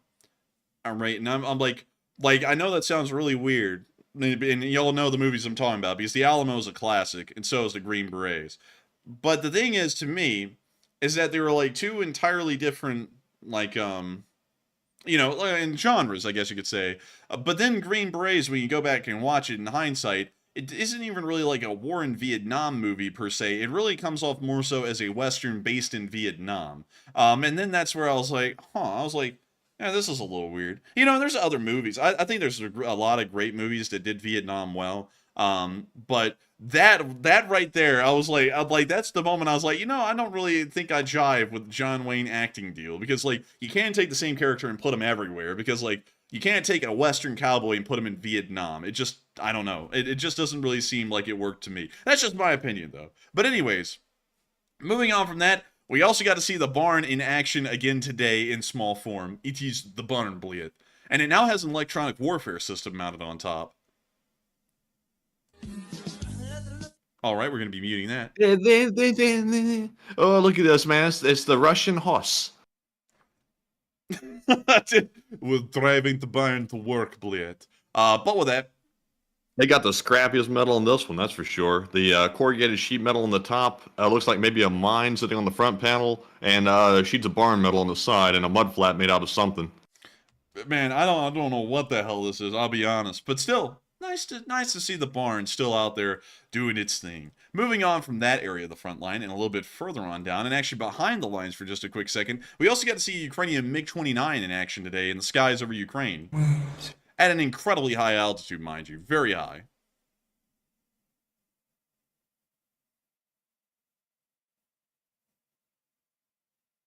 Also, I saw someone say, I agree, John Wayne was terrible. I'm not saying he's terrible. I'm just saying I don't jive with the acting style for every single movie ever.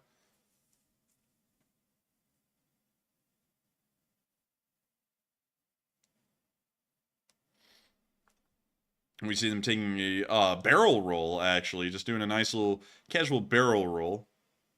And now leveling back out. It appears that this MiG-29 is loaded out for an air-to-air roll because it has nothing but R-73s and R-27s on board.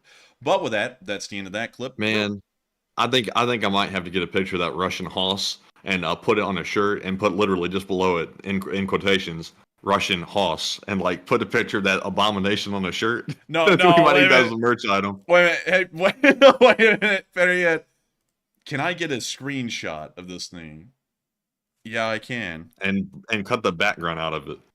Let's see. No, I can't get a screenshot because it'll take a picture of both screens. And then I'll have to pull up the files here. So, man, if you can do this right now, screenshot this and then just put it on Canva and then just put howls on top of it and like put the two dots over the A and that's it. You just put howls and that's it.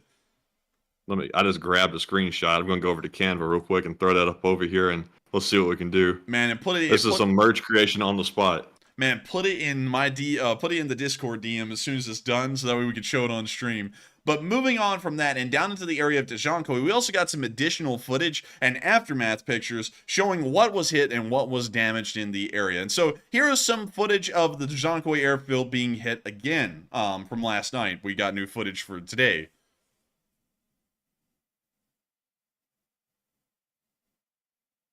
You see them blowing up right there. Now, I know I see some people saying this. I saw Ron Burrell Jr. say, you like John Wayne in military movies. I will say this.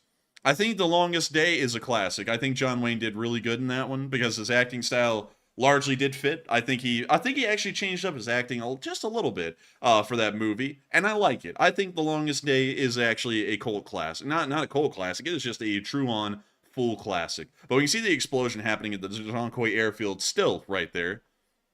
And so, you know what, y'all? I will concede. I don't like every John Wayne movie that John Wayne made, but John Wayne wasn't that bad of an actor because The Longest Day is truly a classic. So with that, I hope that does address that fairly well. And with that, we're going to be moving on into our next clip where we also got to see the aftermath damage at Dzhankoy. It apparently appears that several S-300s ended up getting hit and exploding. I believe there was also an ammunition cache hit as well, but we can certainly tell that an entire S-300 battery was most likely knocked out at the airfield. S-300s are fairly expensive, meaning that this loss will be seriously missed by the Russians, and hopefully the Ukrainians will have a better chance of attacking future targets inside of Ukraine now that they lack more air defense. Moving on from that and out of Dzhankoy, it is now time for us to quickly move on down into the Middle East to give you all a quick recap on the day's events there. As far as actual physical action being taken by the two parties. There has been none today. The battle has gone quiet.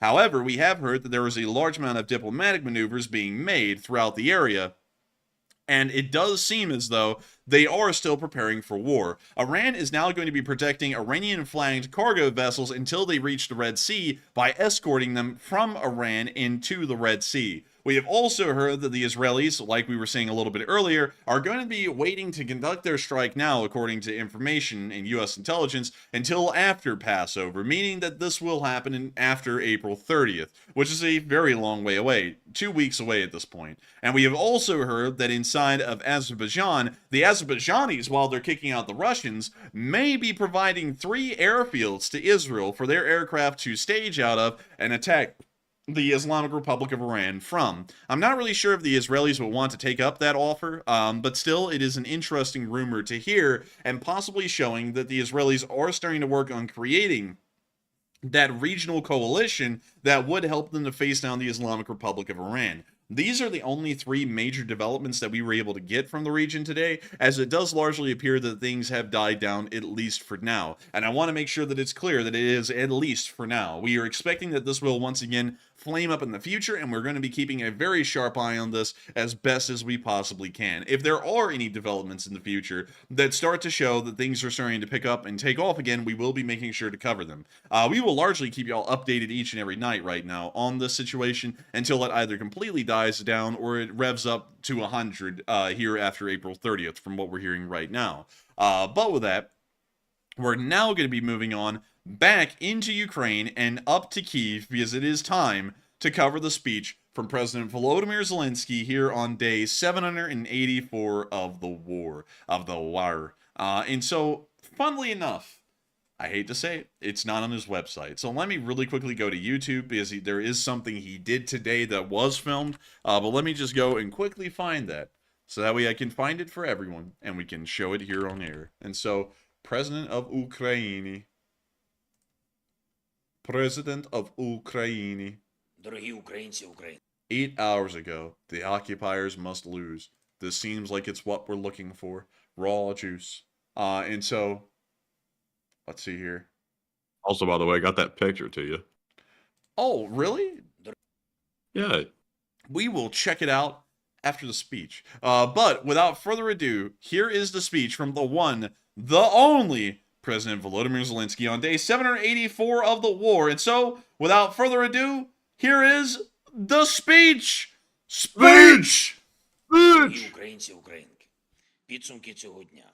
Щойно взяв участь в роботі Європейської Ради були усі лідери нашої Європи. Я вдячний Шарлю Мішелю, пану президенту Євроради, Урсулі фон дер Ляєн, пані президентці Єврокомісії та усім керівникам європейських держав та урядів за незмінну увагу до України. Підкреслив сьогодні все те, що необхідно для наших подальших дій, для нашого захисту, звичайно, ППО і фронт. Це ключовий пріоритет. Зараз такий час, який треба усім в Європі, у вільному світі використати заради зміцнення, заради більшого виробництва зброї, заради більшого постачання зброї, загалом, заради рішучості. На рішучості тримається нормальне життя світу. І Європа точно може не програти цей час заради нашої спільної безпеки.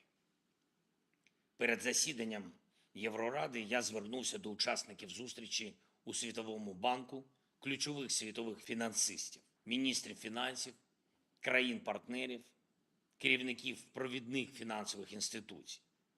Ми працюємо, щоб Україна мала достатній фінансовий фундамент, без якого не обійтись у захисті від російської агресії.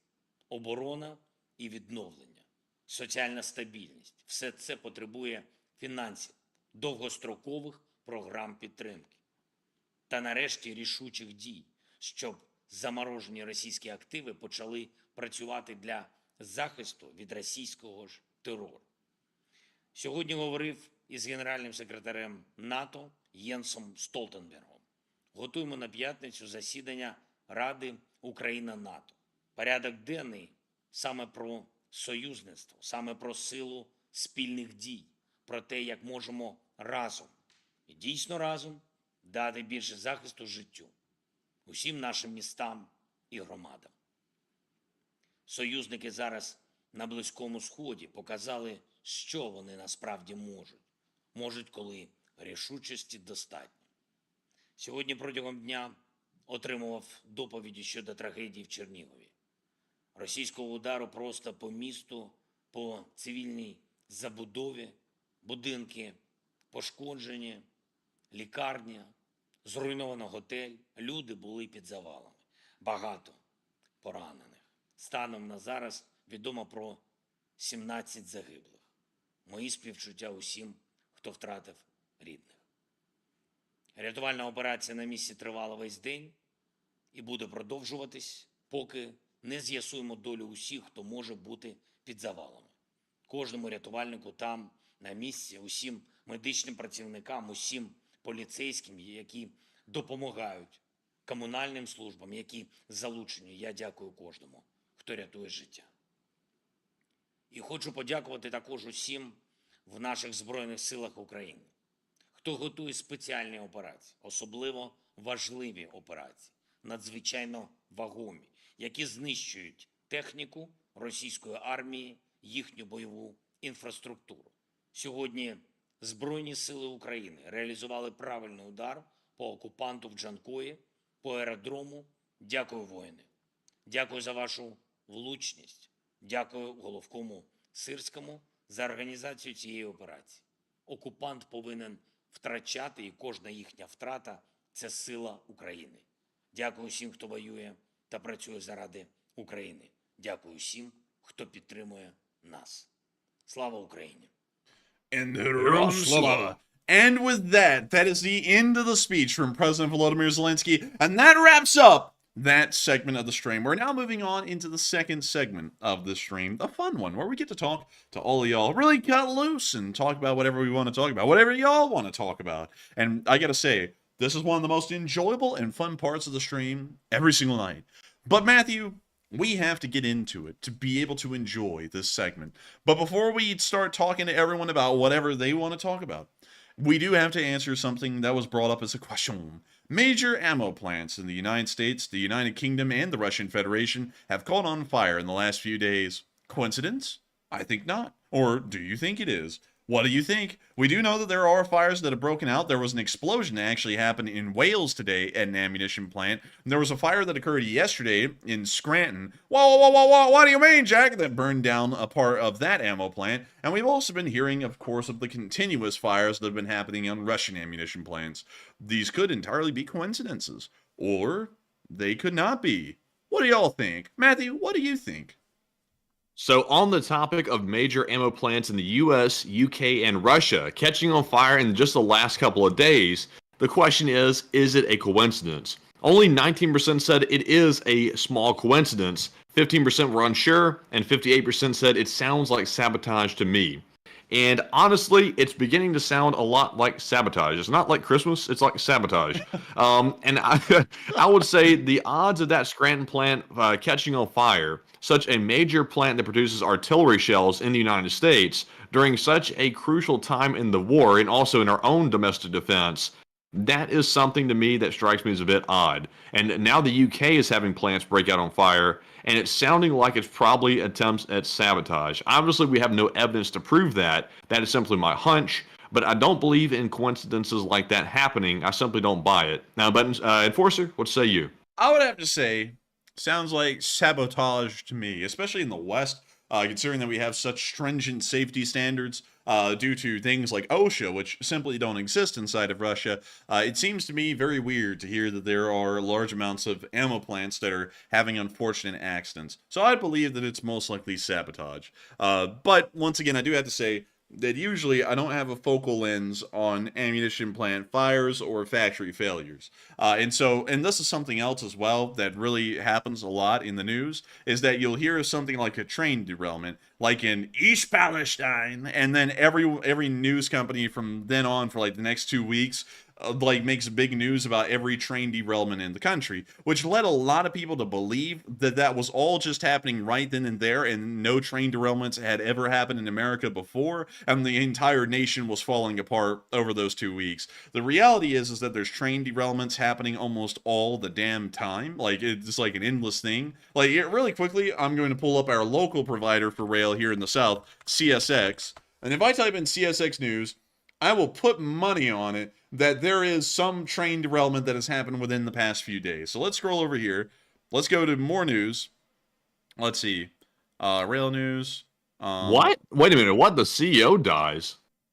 What? Oh, the former CEO. yeah. Okay, never mind. I thought it was the current one. I was like, hold up. We didn't hear about that? But here we go. Here it is right here.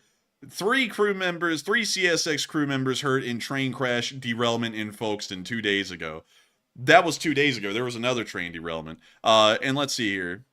Baltimore cost up to $30 million a month on the port closure for CSX. And then let's see here. I can't find a lot more train derailments, but this really does get the point across. There was a train derailment just 2 days ago because CSX is always derailing. Largely every single rail provider in America is having a decent amount of derailments. Let me go and look at something else. I'm just trying to back up a theory here by doing this. Let's go to Union Pacific News. This is actually Matthew's favorite rail company in America.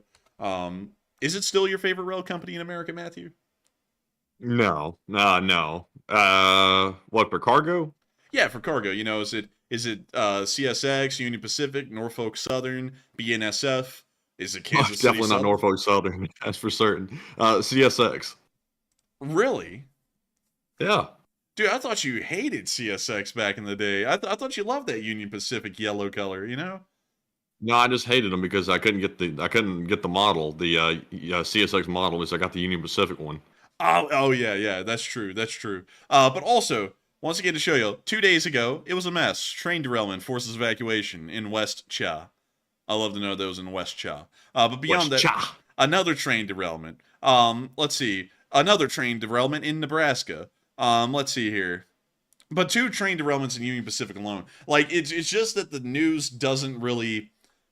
It doesn't really focus on this, at least the mainstream news that people listen to every day. If you go and look for it, you'll see that it happens pretty normally. But then something like that will happen, and then everyone goes, oh my god, the world's falling apart. And that's the thing that I'm trying to say here. It will look like sabotage, because we're hearing about all of these fires in ammunition plants that have just been breaking out in the past few days. But at the same time, who knows? Because I'm not looking constantly at ammunition factory news.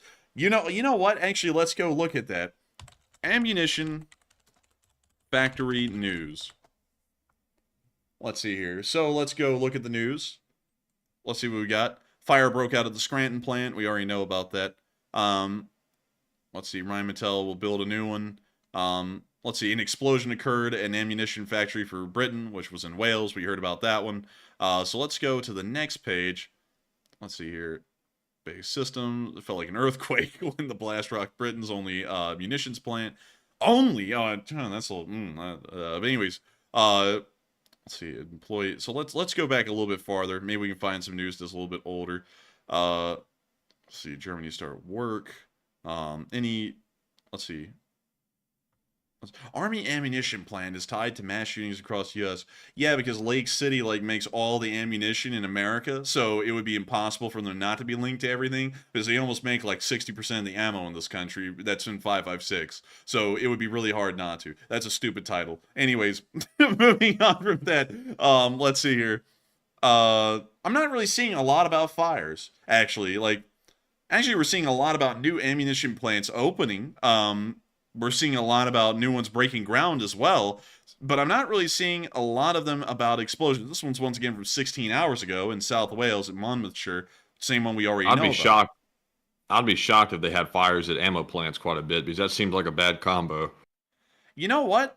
Yeah, it actually looks like this is, in fact, a completely new thing. It looks like news is not common of ammunition plant explosions. There are a lot of expansions of ammunition plants and everything else. So yeah, it's a fairly interesting thing. So to me, considering that it looks like this isn't a fairly normal thing, maybe sabotage. But with that, I hope that does address that fairly well, at least based on what we can find. And with that, we are on to the next one.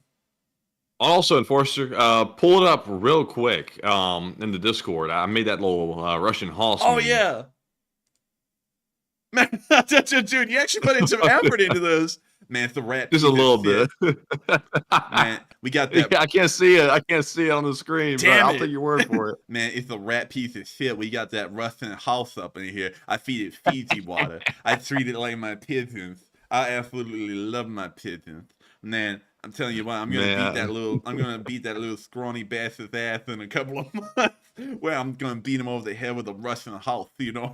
It's like, I was thinking, how do I spice this up a bit? Russian Hoss in just the tank picture was not cutting it. It looked too jank. So I was like, let me bring Mike Tyson to put a few words of wisdom on this real quick.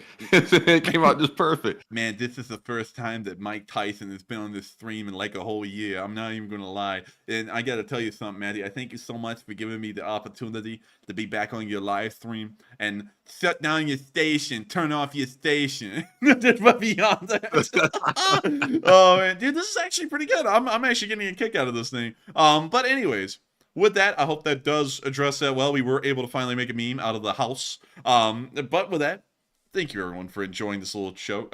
This little joke, not choke. It's a joke. This little choke. That's it. Like, dude, that's what happens when you eat and you just kind of like choke a little, but then you're fine. It's the choke. But with that, thank you so much, everyone, once again for enjoying that joke. I hope y'all did. And remember, everyone talks real big shit until they get punched in the mouth. With that, we're on to the questions now. And so, what do we got, Matthew? All right, and moving right back into our super chat segment. Up first, we have another super chat from JB, who puts in a $50 donation this time. And huge shout out to you, JB, once again for throwing in that support. And sadly, once again, without a comment. But Enforcer, what say you?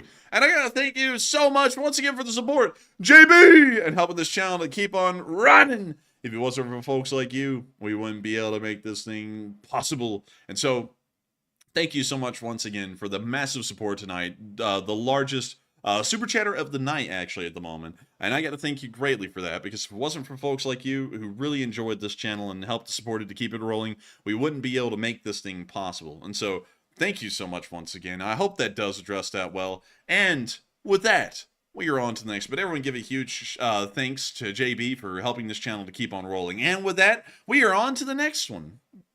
All right. And also, some people in the chat were wanting to wait for legacy media to start reporting on the 911 outages. And I'm seeing folks in the chat saying mainstream media just started reporting on it. So now people believe it. They didn't believe us, but they believed the legacy media. I don't know fine, why. though. It's fine. Why do people not believe us? I mean, like, we work so hard. We're like days ahead of everyone usually, like at least a day ahead on most things. And then we'll report it, and all we hear, and I don't mean to complain, y'all, like, get, like, you know, go, oh, woe is me, like someone else always does, but we work so hard on this channel to try and break stories as soon as we hear them, if we can back up that they're true, and we'll break them, and then, like, half of everyone, like, people who are on this channel all the time are like, oh, we don't believe you, we don't believe it's true, and then, like, a day or two later, everyone comes into this channel after we've already covered it and gone over it, and then they'll go, oh my god, y'all, did y'all hear that 911 is down? And it's like, that happened 2 days ago. Like, it's like, where were they? Like, why don't people believe us? Like, I have no idea. It always just, like, gets me. I don't know. Like, I'm always like, we work so hard. We have such a good track record. We don't, like, people will say stuff like it's fake news or it's clickbait and crap, but then 2 days later, we're proven to be exactly dead on the nail because we're doing our job and we're getting out the news immediately as soon as it happens. And I'm always like, why do people not believe us? Like, we put so much effort into this. We really do. And, like, I don't get it. It really just blows my mind. Because Matthew reported that. I was like, oh, thank you for the story. And I saw everyone in the chat say fake news, fake news. And then now mainstream news is reporting it, and now people believe us. Like, can't y'all believe us first and then go beat up mainstream news for not getting the story out before us? Like, I would love for it to work that way. It feels like life's kicking me in the balls again. Oh my god. Oh man. Oh man. I'm telling you what. I'm gonna have to drown my sorrows in a totally non-addictive drug, which I'll then say is giving me withdrawals, although it's totally non-addictive. Oh man. I'm telling you. Oh man. man, I'm just living my life out here and people just keep kicking me in the nuts. My date went terribly. My truck got Oh, impounded and I got given the wrong apartment. Aw, man, and I'm such a lazy bastard. I can't set up my computer in time to run a show. Aw, man. Say my name. Say my we're not name. saying your name, dang it. You can forget it. Say my name, Walter White. That's Heisenberg or some crap. But anyways, I hope that does address that well. I hope y'all enjoyed that moment of dissonance that we just had where we just went into nothingness right there. But with that, I hope that does address that. And we are on to the next one. All right. And up next, and also Catherine F said, did that really happen? Yes. Yes, it really happened. It actually happened. I had the unfortunate privilege of having a viewer send me the audio of it, and I was like, oh my God, like, why the hell did anybody in the right mind say that live on the air on their show? But anyways, moving on from that, Went so we have a bad. It went so bad. I did. simped so hard, and it went so poorly. Oh man, I was trying to white knight just like I was doing back in Kyiv, and it didn't go well because it makes Oh me man, look like a. simping ain't easy. Hang on, Matthew. Let me 1 second. I got to come up with something for that. Let's see. Aw, man. Simp in the streets. Swindle on the streets. Oh, man. Wait, no. Aw, man. Simp in the sheets. Swindle in the streets.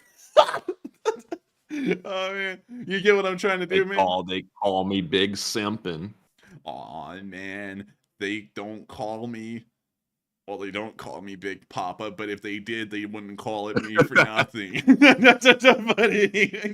He said, I didn't know Diddy, but Diddy knew me.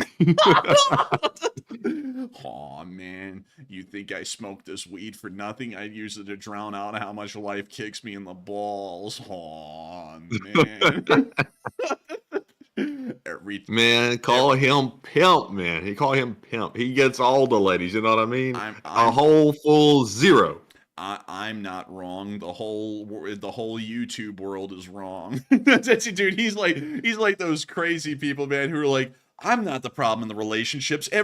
All 50 people that I've dated are the ones who are wrong. It's like, are you sure? Are you really sure? Like, it's like, I don't know about that. But anyways, we gotta get back on track. We are on to the next one.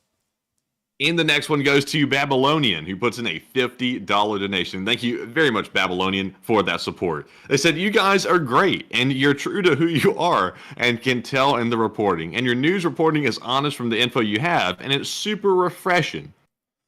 Hey, and thank you so much for the support, and thank you for those kind words too. That is actually incredibly kind words, Babylonian. And I gotta thank you so much for the support, and thank you for saying that we're great. Me personally, having know myself, I just know that I'm pretty normal. Not great. Like whenever people say great, I want to say, oh, thank you so much, and then I'm like, wow, that sounds narcissistic. Like so, then I'm like, I have to backtrack. It's like, really, honestly, I just look at myself as me. And the people who know me in person will say, I just kind of do my thing. I joke around a lot. I don't take myself that seriously because, the people who do, goodness gracious, they're hard to hang out with. But still. Thank you so much for enjoying that we're who we are. I'm not going to change for anything. I feel like over 2 years, we haven't really changed a lot. Like, we've changed the way we've talked. Like, it's a lot more enunciated now and a lot more flowing. But beyond that, we haven't really changed who we are underneath. We're still saying the same jokes, still doing the same thing, covering it the same way. And I'm glad that you appreciate that we stay true to who we really are instead of trying to morph into, like, a corporatized face for a brand, because I'm never going to do that. I would rather just be me, and if something builds up around that, wonderful. If something doesn't, then oh well. That's how I look at it. But still, thank you so much for really enjoying our reporting, because while I usually like play down people complimenting me, I will say that our reporting is really good because we put so much work and so much effort into being on top of things as much as we can, and as soon as we hear something, we cover it. And I gotta say, honestly, y'all, my proudest moment so far of doing world news, not just Ukraine, but world news, was being there, well, actually two different things. Being there live for the Wagner coup, and being there live for the attack on Iran. Those are the two, honestly, most shining moments, because those were such difficult streams and videos to make, because everything was happening while we were live on air, and we were tracking down that news as it was happening on the other side of the world. That takes so much effort, so much more effort than a live stream even does normally. And that is something that I gotta say I'm incredibly proud of, because I don't see really many other people doing that on YouTube, or many other people doing that on mainstream news either. At least to the kind of speed and the amount of depth that we can get into here on this channel. And I hope that we can continue to grow this thing, Babylonian, to become the premier news channel. And I saw someone say something that was true a little bit further up in the chat. It was Nova. And Nova said, to be quite honest, your subscribership is a drop in the bucket compared to mainstream news. I will have you know, Nova, that that is entirely true. But we have actually beat CBS News' live stream at least, I think, 20 times over the course of running this channel for viewership. Like, overall viewership and live viewership audience. We've beat them about 20 times at this point. And they're the largest one on YouTube. They're usually up in, like, the top 50 every day, and we beat them about 20 times. So, it is possible that this channel actually can get more coverage and more exposure than a mainstream news company can, and the biggest one that's on YouTube, which is CBS, funnily enough. Not Fox or CNN, it's actually CBS, weirdly. But I gotta say, thank you so much once again, Babylonian, for really enjoying this channel, supporting it to help it keep on running, and finding it to be super refreshing, because you help us to keep all of these special things that we do on this channel possible. No other channel puts in as much effort as we do. I'm not saying that just because I run this channel. I'm saying that because I'm always out. Well, I'm not always, but whenever I have the chance, you know, I guess every like once a month, which I call always, I'm always out there looking at what other channels are doing, and seeing if they're doing better than us in any way. Maybe we can learn to improve. So far, I'm not to sound arrogant, I haven't seen one that has done something that leads me to believe that we need to improve. All of them just do low effort stuff. Like, I'm not even kidding. Like, they always report news like 16 hours after it happens, or 8 hours after it happens, or they get facts wrong. And then some people get into panels with each other. And Matthew, you know what I'm talking about. People will get into like these 4-person panels, and instead of actually using that time to like cover the news of the day, instead they all just sit around stroking each other's ego and talking about how smart they all are. And that just seems kind of a little redundant. No, better yet, Matthew. You know, I say nuclear weapons are bad. Wow, you're so smart. I agree with that completely. You're a genius, man. Revolutionary. Like, just, oh my God. You know, guys, we're talking about Russia.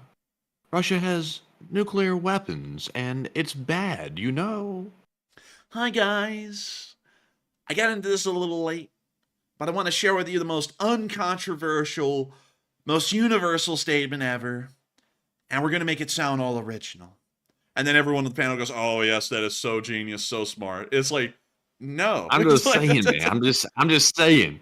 I'm not a fan of, like, super fast talking, but at the same time, I can't handle the like 3 or 4 second pauses in between like the talking on that particular one. I can't handle it. I don't know. It's grating. It just feels like, it's like, come on, because man. It leaves you in suspense. You're like, what is he pausing about? You're like, what's he stopping about? And you're just waiting for him to finish, and then he just says something sort of like, meh. And you're like, what? You're like, that was it. Yeah, I know. Like, oh man. And I'll say this though, a strike against me. I know I'm a really fast talker. And there's a little bit of a reason. I don't mean to make an excuse for it, but I'll explain. My mind, Matthew can tell you, usually runs at 1,000,000 miles an hour when I'm analyzing things and talking about it. So usually I'm thinking faster than I can talk, even talking quickly. So I have to try and talk as fast as I can to get out my points before I naturally move on to the next one. I don't know why I'm like that. I don't really think that's a great thing because it makes it kind of hard to follow me sometimes. That's why I feel like I covered things like 3 or 4 times here on air over and over and over, because like I'll sit there and say it and I'm like, damn, that didn't come out the way I thought it, and then I'll try it again. And then I do it again and again. That's why it's like that. So I know I'm a fast talker, and some people do not like that. And I've seen some people complain about that. Sadly, that's just how I talk. But with other people, it's crazy to me to see how slow they talk, because it's like I couldn't actually keep up that kind of a tempo talking that slow, because I would outthink my talking. Like I would either outthink it to the point I wouldn't even speak because I wouldn't even know what words to pick at that point, or I would have moved way beyond that in my mind on what I'm talking about, and I wouldn't even be on the same topic in my head. And also Raul Magellan said, "What drugs do you take?" None, just raw life and milk. Those two things combined makes me power through every day, and also a lot of coffee. But with that, if you want drug-fueled news, there's a place for that, but we're not it. Man, you want to see someone smoke a roach live on air? Smoke a roach? Man, what you mean smoke a roach? Aw, man, he be smoking them roaches. Aw, man. Aw, man. You know, one time, Matthew, he went up to Papa Roach to make a payment for the roaches, and he ended up having to give away a $50 sized hole of his hair and his scalp. That's why it's still there. Aw, man. The roaches use that for betting. Aw, man. Oh, man. Oh, man. Anyways, waiter. Another hit piece. I have to do that. Like, I have to do that every time now because it just makes it so much funnier when the guy does make a hit piece on us. It's like I ordered one. Like, and he'll play these clips on that show, and then he'll clip out the part where I do that. I just want him to leave that in one day so that way I can get the laugh out of it personally, because I'm already laughing hard enough. I'll piss myself laughing if he leaves that in. So anyways, with that, I hope that does address that well. And thank you so much once again for the support and helping this channel to keep on rolling. And with that, we are on to the next one. And the next one is going to go to Butchie777, who puts in a very generous $50 donation. And thank you very much, Butchie, for that support. And Butchie said, "You guys are definitely the cream in my morning coffee. Two sugar. And please take one from the succulent live chat thingies. Link for liking Shoigu. Äter någon prepassnablet and geschlägt my like beyond that. Thank you so much for the support, Butchie777. The massive support. And also, thank you so much once again for throwing in such kind words. We try our best. I mean, the best that I can. And I gotta thank you so much for giving us a high praise. I try and make the stream as enjoyable and hospitable as it can possibly be, and I feel like we do fairly well at that. And I hope that we do. I hope that y'all think that we're doing fairly well at that. And if there's any room that y'all think we can improve, that remains within the channel's original parameters, please. I don't know why I had to go that high pitch to say that, but beyond that, thank you so much for the kind words, Butchie777, and that massive support. We will make sure to take one of those live chat thingies, one of those succulent Chinese live chats. What are the charges? Eating a meal? A succulent Chinese meal? How dare you, sir? Get your hands off mine! Beyond that, Matthew, what do we got for a live chat? All right, and our live chat question is going to go to Fayuma, who says, "When does the U.S. plan to upgrade the Stratofortress bombers to something more modern?" Never, probably. That's actually crazy to say. They're actually planning on keeping those things in the service even longer. The B-52, that's what they're talking about, the B-52 Stratofortress. Boy, oh boy, is this thing old. This thing's been in service for 72 years now. It's ancient by all measures, but we just mean we're never retiring these things, and the reason why is because it really just serves as a missile launching platform at this point. The premise behind the B-52 in the modern day is that they use external pylons that are mounted in between the inner engine mounts and the fuselage, and they launch off missiles that way. It's very similar to how the Russians use theirs, and there really is no need. And, you know, a lot of people be like, well, why wouldn't you want to modernize that? There really is no need to. And that's kind of the weird thing about it, because it's just a missile launching platform. The missile does all of the work. The plane's job the only job it has is to lift off the ground and take that missile to an altitude and a location where it can be launched, and then launch the missile, and the missile does the rest of the work.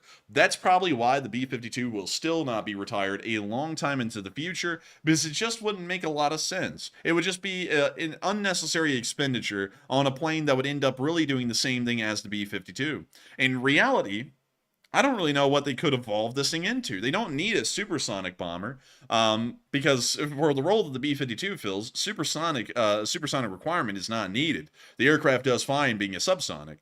So I would have to say, probably will not retire it in the future, and that's probably why the B-52 is still in service now, and I don't even know if they have a replacement for this thing yet. Let's see if they do. Let's scroll down. They've written a lot about this jet.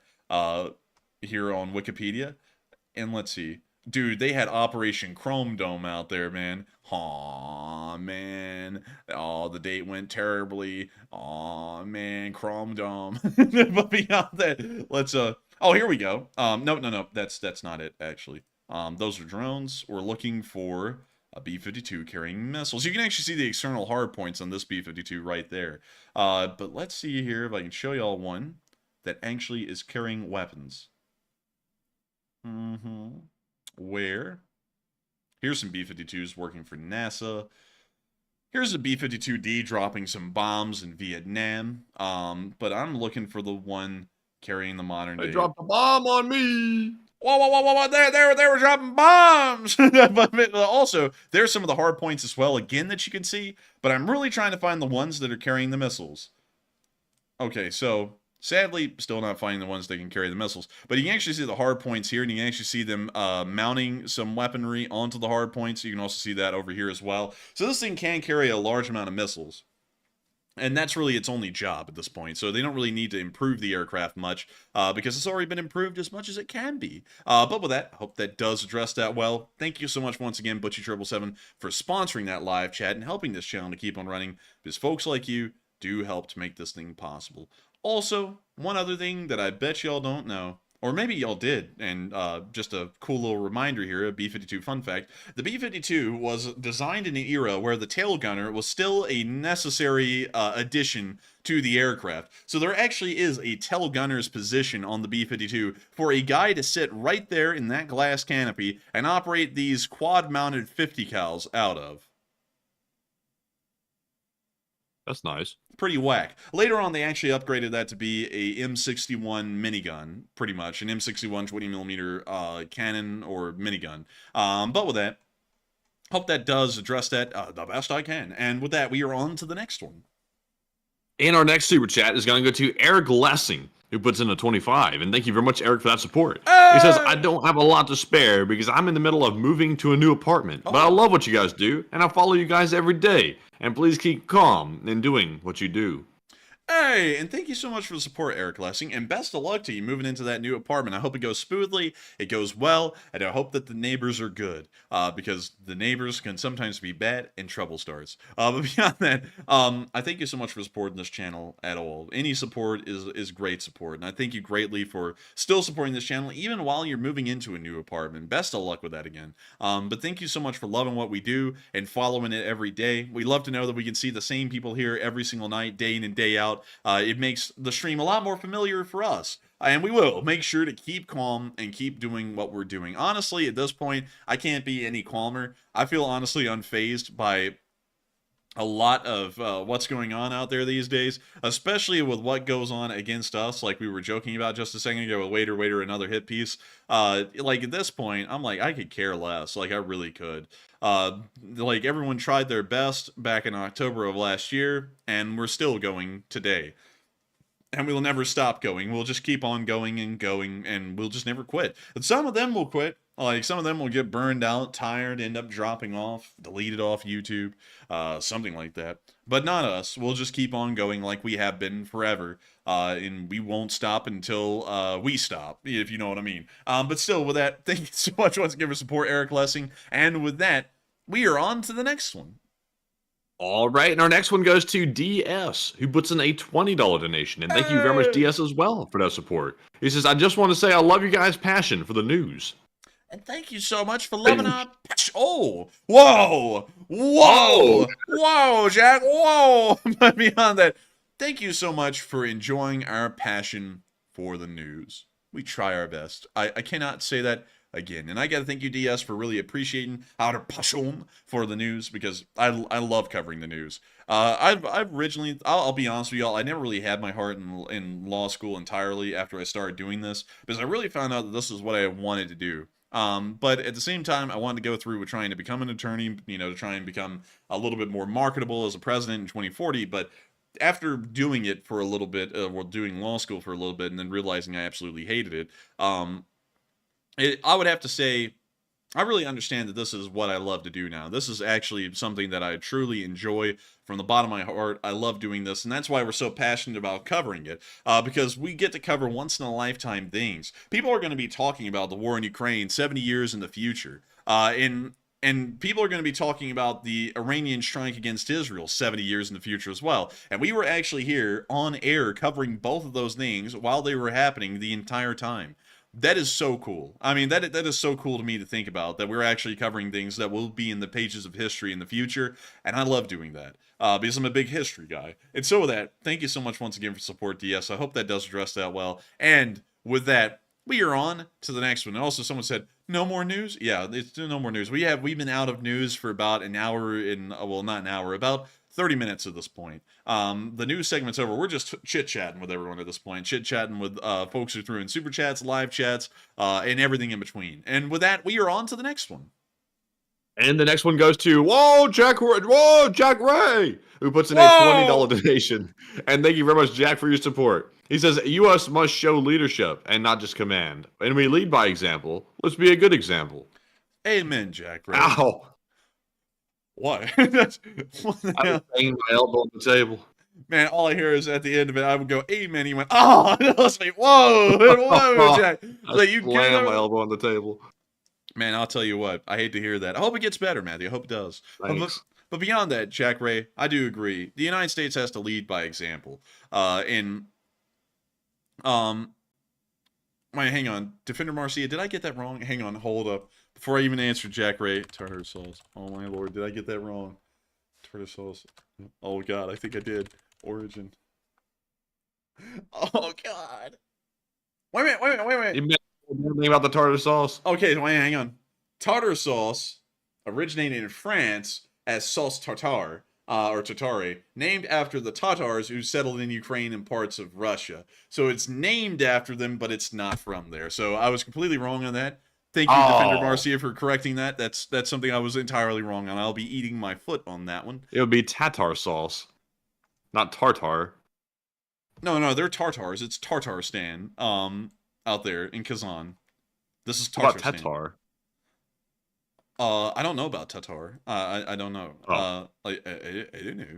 It's Tartar, but man. And Defender Marcia said, people have been telling you that all night. I haven't seen it, Defender Marcia. I haven't seen it. But anyways, with that, getting back to Jack Ray's Super Chat, I got to thank you so much once again for really enjoying this channel and helping this channel to keep on running. And I'd have to agree, the United States has to show an example by leadership. Like, for example, like who is out there leading the Russian sphere of the world right now? It's the Russians. Who's leading the Chinese sphere right now? It's the Chinese. Who's leading the American one? It should be America. But some people, for some reason, believe it shouldn't be us. It should be everyone else in our sphere of influence. That just makes no sense. Like, if you're the leader of the thing, you got to be out there. Like, you can't be the boss of the company and then just say everyone else does everything. You can't do that. That would be so stupid. That would be like, let me think about that. That would be like, let me think of a good CEO that hasn't been ousted yet.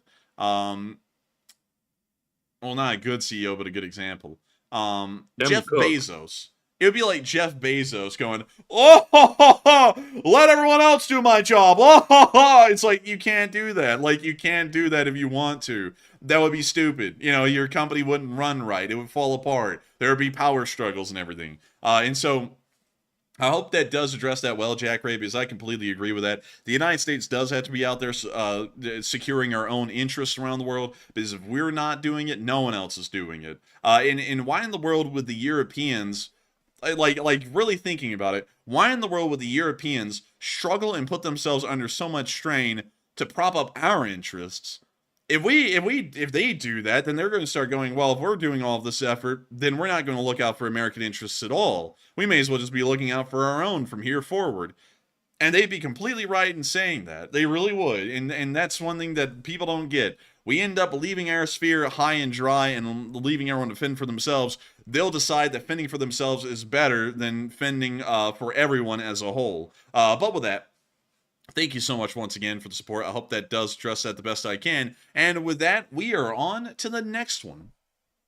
All right. And also, by the way, I'm seeing some folks in the live chat saying that they're getting some news from some source, and not trying to throw shade or anything. People can say what they want, but I don't see any evidence of any ICBM codes or anything like that being transmitted. And also, we wouldn't be privy to that in the public either. That's not something that they broadcast publicly. So to me, it sounds like it's probably just a bunch of hype. But you know, you never know. If you want to think that nukes are about to start flying, you know, have at it. But I don't think that's happening. But anyways, I'll really quickly have to say the parameters have not been met for a nuclear response at the moment. Things are there. The existence of a state is not in jeopardy anywhere in the world, either in Iran, America, Russia, or China, or Britain, or France, which are all the nuclear powers of the world. So nuclear weapons are not going to be flying. I can tell you that right now. They don't just start flying out of the blue. There's a lot that goes into what will happen before a nuclear weapon goes flying. So, unlike Matthew, I think he actually knows who it is. I have no idea, but that sounds largely like some unfortunate or some belligerent misinformation going on out there. I don't know what it is, but that doesn't sound like it is correct. And also, by the way, I'm not throwing shade. I know some viewers have told me about this. Y'all are getting your information from a different source. And like I said, not trying to throw shade or anything, but it doesn't seem like it's backed up with fact. It seems like to be just pretty much, sort of like a statement or a narrative kind of thing that's been come up with, but it doesn't seem to be based in fact from what I can tell. And also, it's probably not the first time it's happened either. But anyways, enough of that. We're moving on to our next one here, which goes to Neil Vizanant, who puts in a $20 donation. And Neil says, I've been working on this super chat all night to give y'all a good joke, but YouTube didn't like it. And have the cash anyway. You earned it. Thank you, Neil. Thank you, Neil. YouTube said, nope. He's like, what about now? Nope. But still, thank you so much for the support, Neil Vizanant, and helping this channel to keep on running. And I gotta say, I hate to hear that the joke didn't come through. I'm sure it was something we probably couldn't even read anyways, but we would have gotten a great laugh out of. But still, thank you so much once again. I thank you for saying that we earned it. And of course, the support helps the channel to keep on running. And if it wasn't for folks like you, Neil, we wouldn't be able to make this thing possible. And so with that, I hope that does address that well. Thank you so much once again. And we are on to the next one.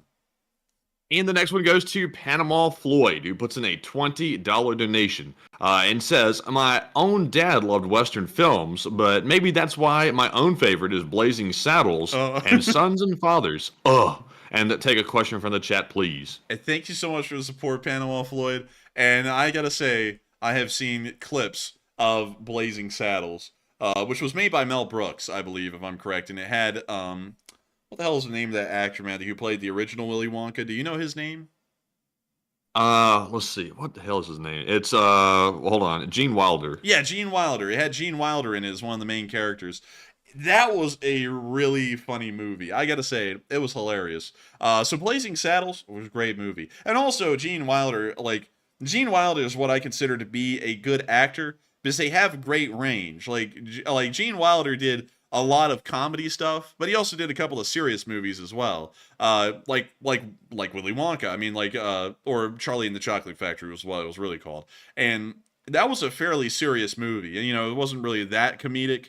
But he also did comedy well, too. And he even did different kinds of comedy in his movies, like Frankenstein's Bride, Blazing Saddles, all that stuff. I honestly think that he was a great actor, Gene Wilder was, because he had a lot of range. And that's what an actor is supposed to have, is a lot of range. Although John Wayne still, I will say, is a fairly good actor. I don't like all of his movies, but some of his movies were really good. But beyond that, I gotta say, thank you for the support in throwing that in, Panama Floyd, because Blazing Saddles, I've seen a little bit of. I haven't seen the whole movie, but that was pretty funny because, Matthew, in one part, have you ever seen any of it, Matthew, on, YouTube or anywhere?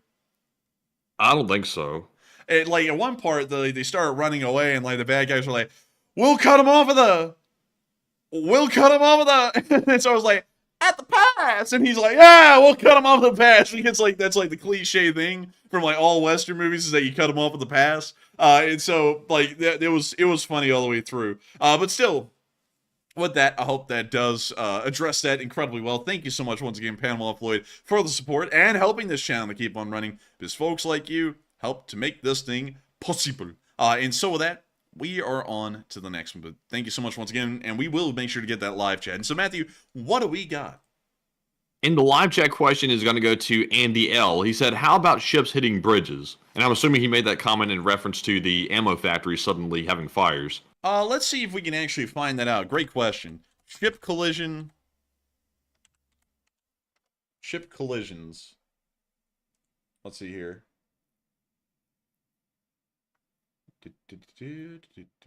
Okay, so let's go through. Let's see what we got. 4 sentenced in 2022 Guangdong ship collision. So ship collision happened back in 2022. In 2024, of course, we hear about the Francis Scott Key Bridge collapse, Baltimore Bridge. Let's see, 6 workers presumed dead. We want more than the Baltimore Bridge.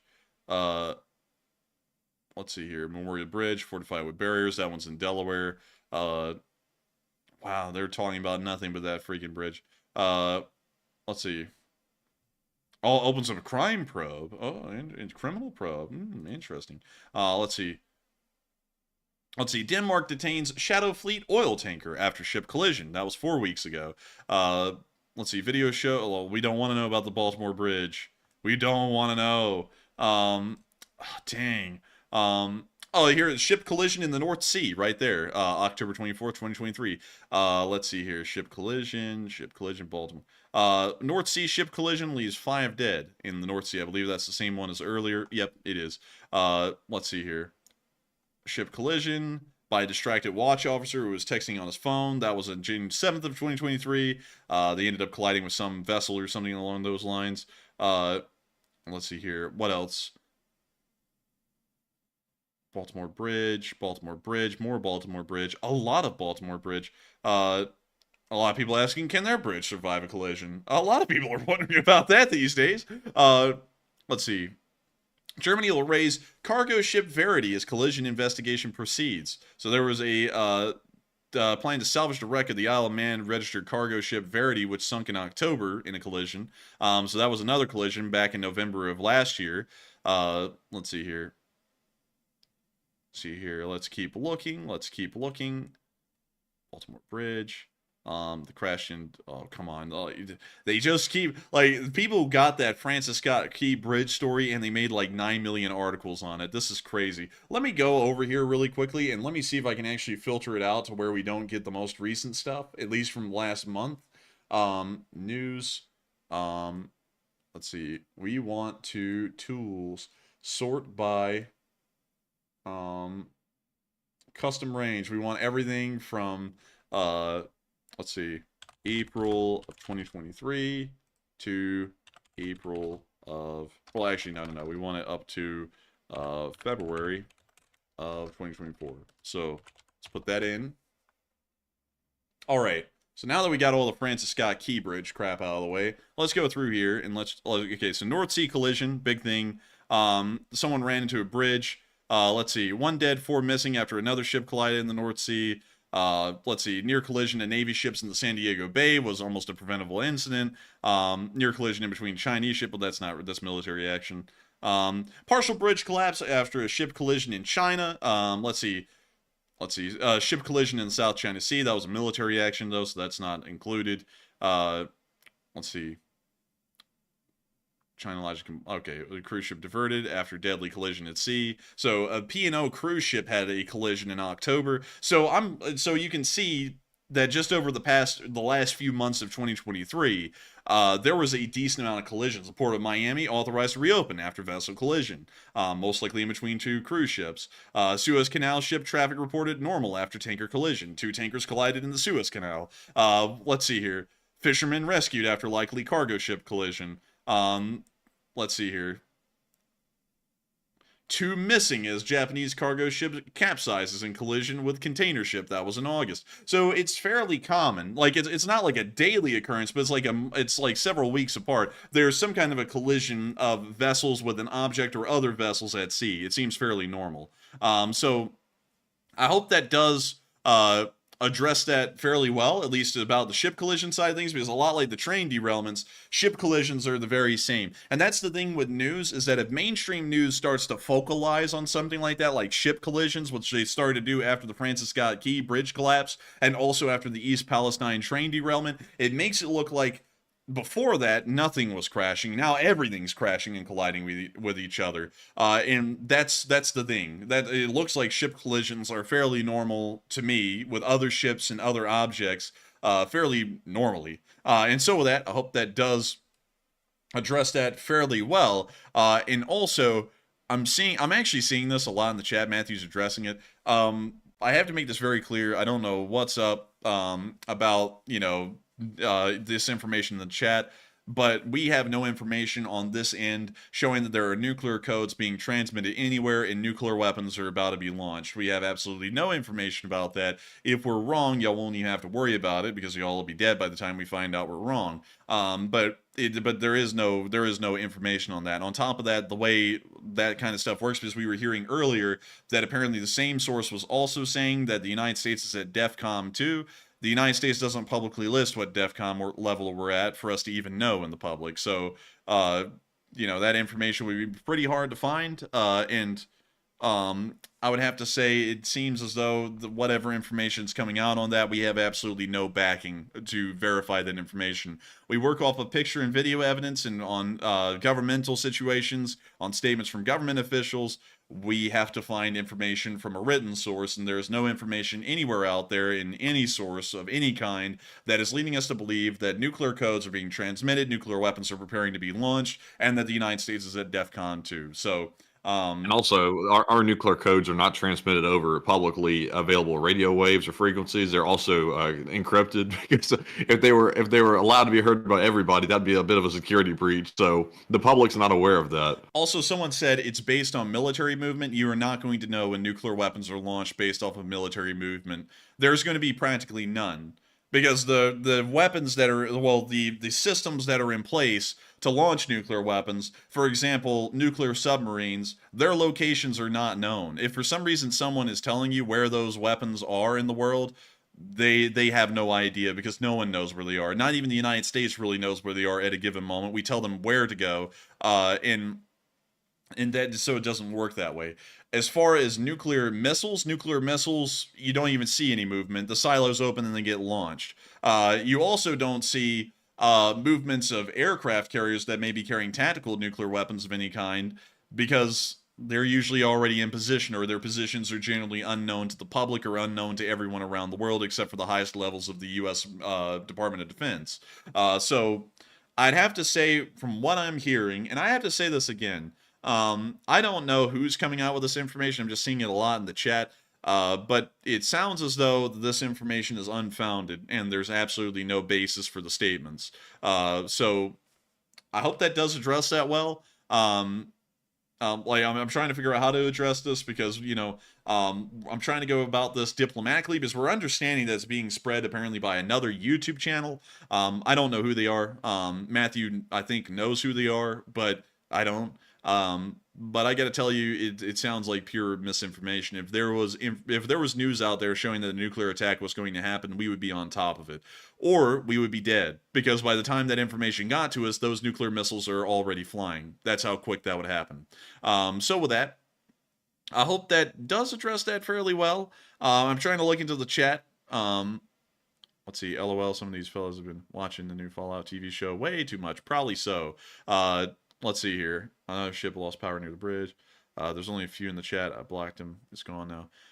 Yeah, but the thing is that with people coming in here fear-mongering, they're like, oh my god, we're at DEFCON 2, nuclear weapons are flying. It's like, where's the proof? And also another thing, I will say this, there are a few people who come in here, like I think there's like 2 or 3 people in the 10-minute countdown every single day that come in here saying that a specific YouTube channel, and I'm not going to say their name, is saying that the nuclear bombers are prepped and flying.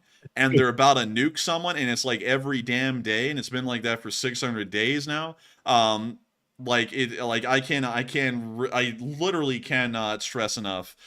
Nuclear bombers are always flying. That's the point of the nuclear deterrent. Like, if the Doomsday plane takes off, that's great. They're supposed to always be airborne. At least one of them is. So if they weren't airborne, then something's really wrong. So that's what I'd have to say about that.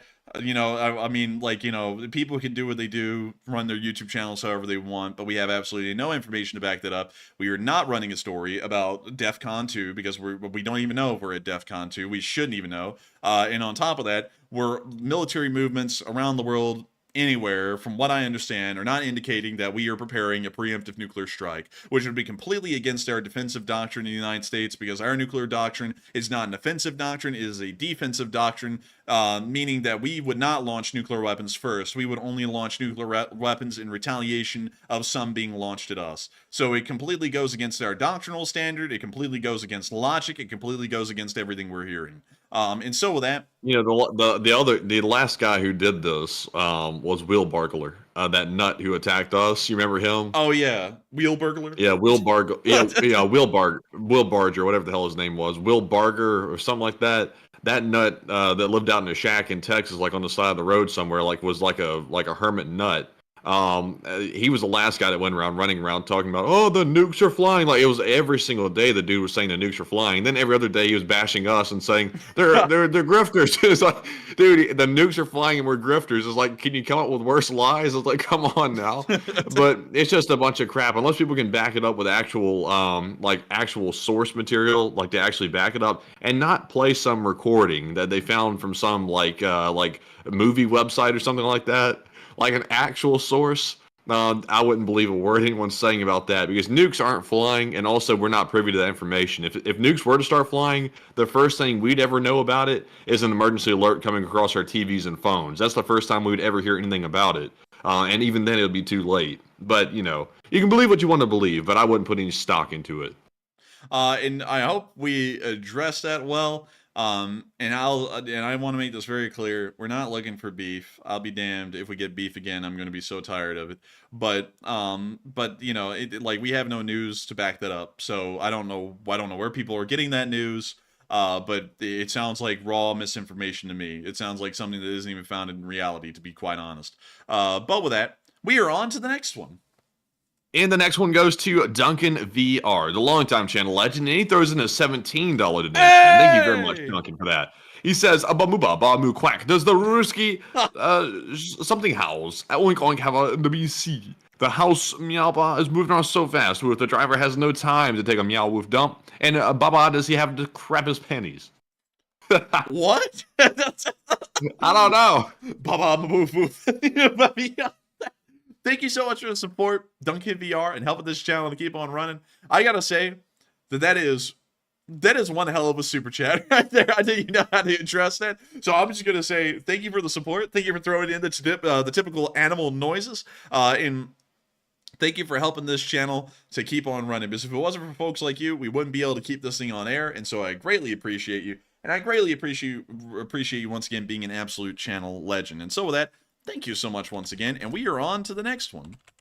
And the next one goes to Wyatt Logan, who puts in a $10 donation. And thank you very much, Wyatt, for that support. He says, "I wanted to say thank you for everything you two put into these streams. I've been missing the LSA, and my work has been demanding more of me, but I always know where to come for Ukraine news without bias or politics."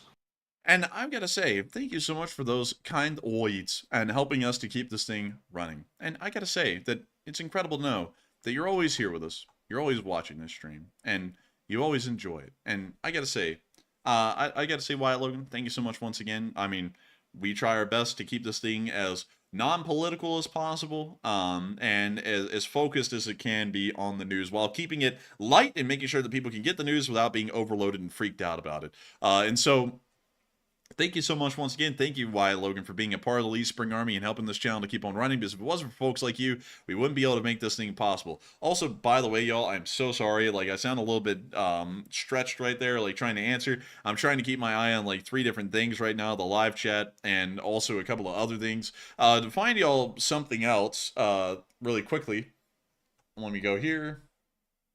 let me go read this really quickly. So I just want to show this because I'm still seeing people talking about it a little bit in the chat. So I want to read this to y'all. This is from Wikipedia. So this is like as simple as the public information gets on DEFCON. The Defense Readiness Condition is an alert state used by the United States Armed Forces. For security reasons, the U.S. military does not announce a DEFCON level to the public. So there you have it right there. If someone is telling you they know what the DEFCON level is, or they got news that DEFCON 2 is now in effect, that is just a straight up lie, because the military is not going to disclose that information to the public for any of us to be able to make a show on, or make news That's about. true. So if you're hearing that, I hate to say this, but if you're hearing that from somewhere, that sounds like raw misinformation. It sounds like there's no way you can even have a founding in reality for the statement of a DEFCON level, because the DEFCON level isn't something that people publicly talk about in the military. It's something that's kept secret. And also, by the way, you don't want to get mixed up with all your other cons here as well. DEFCON, FPCon, RedCon, InfoCon, and CyberCon, and also WatchCon. You don't want to mix any of those up. How many acronyms do we need, for goodness sake? Do you see all those down there? I mean, the definition? That's crazy. Yes, I do. I do see them. I'm like, oh my god. We got the FIPCons, we got the RedCons, we got the InfoCon, we got that CyberCon, and that WatchCon. Dude, I want to get on the WatchCon, man. I want myself a Rolex. I mean, man. And then you got the RedCons. That's for the commies. You know, like we keep a conditional report on the damn commies. But anyways, oh my dude, the military loves acronyms, man. Way too much, man. That's like humant, ocent, rumant. It's like all of that too. Man, look at this. Like DEFCON 2, next step to nuclear war. Armed forces ready to deploy and engage in less than 6 hours. We are not at that level. Like, we're just not. We're not even in a war to be concerned about being on that level. Like, at best, we're maybe at Roundhouse. What are the deal with these exercise terms, though? DEFCON 5, you're catching the fade. Like, you just fade out. Dude, double take. DEFCON 1, cock pistol. Oh my god, dude, I want to be on that double take. dude, that's our DEFCON on hot dog, man, is double take. We're like, wait a minute, what? Oh, dude, and then we got a Roadhouse down in the middle. Fast pace and cock pistol.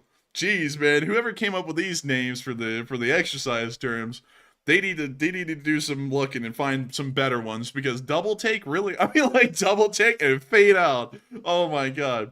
But anyways, beyond that, the closest one we're probably towards DEFCON 1 is DEFCON 3.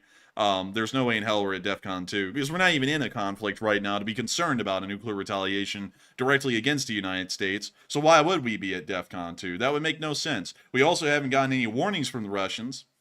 And we also haven't gotten any indications that they're going to be launching nuclear weapons. And by the way, if the Russians launch their nuclear weapons, it is going to be something that you cannot see to be able to really know that you need to be at DEFCON 2. You would go straight from DEFCON 3 to DEFCON 1. So I hope that does address that fairly well. You know, because that seems to be logical to me. But with that, I hate to be addressing this again, but I've seen it in the live chat. I've seen people talking about it, and I just gotta say it's a little annoying to hear that serious of a level of misinformation out there, where people are believing that nuclear weapons are about to start flying in a few minutes, because they're not. And I will put money on it, because we will be here tomorrow running our stream again, and we will not be dead, and y'all won't be dead either. So I'll put money on that. And if that's the case, I consider that when you gather your news from places here forward, if they were that incorrect. But with that,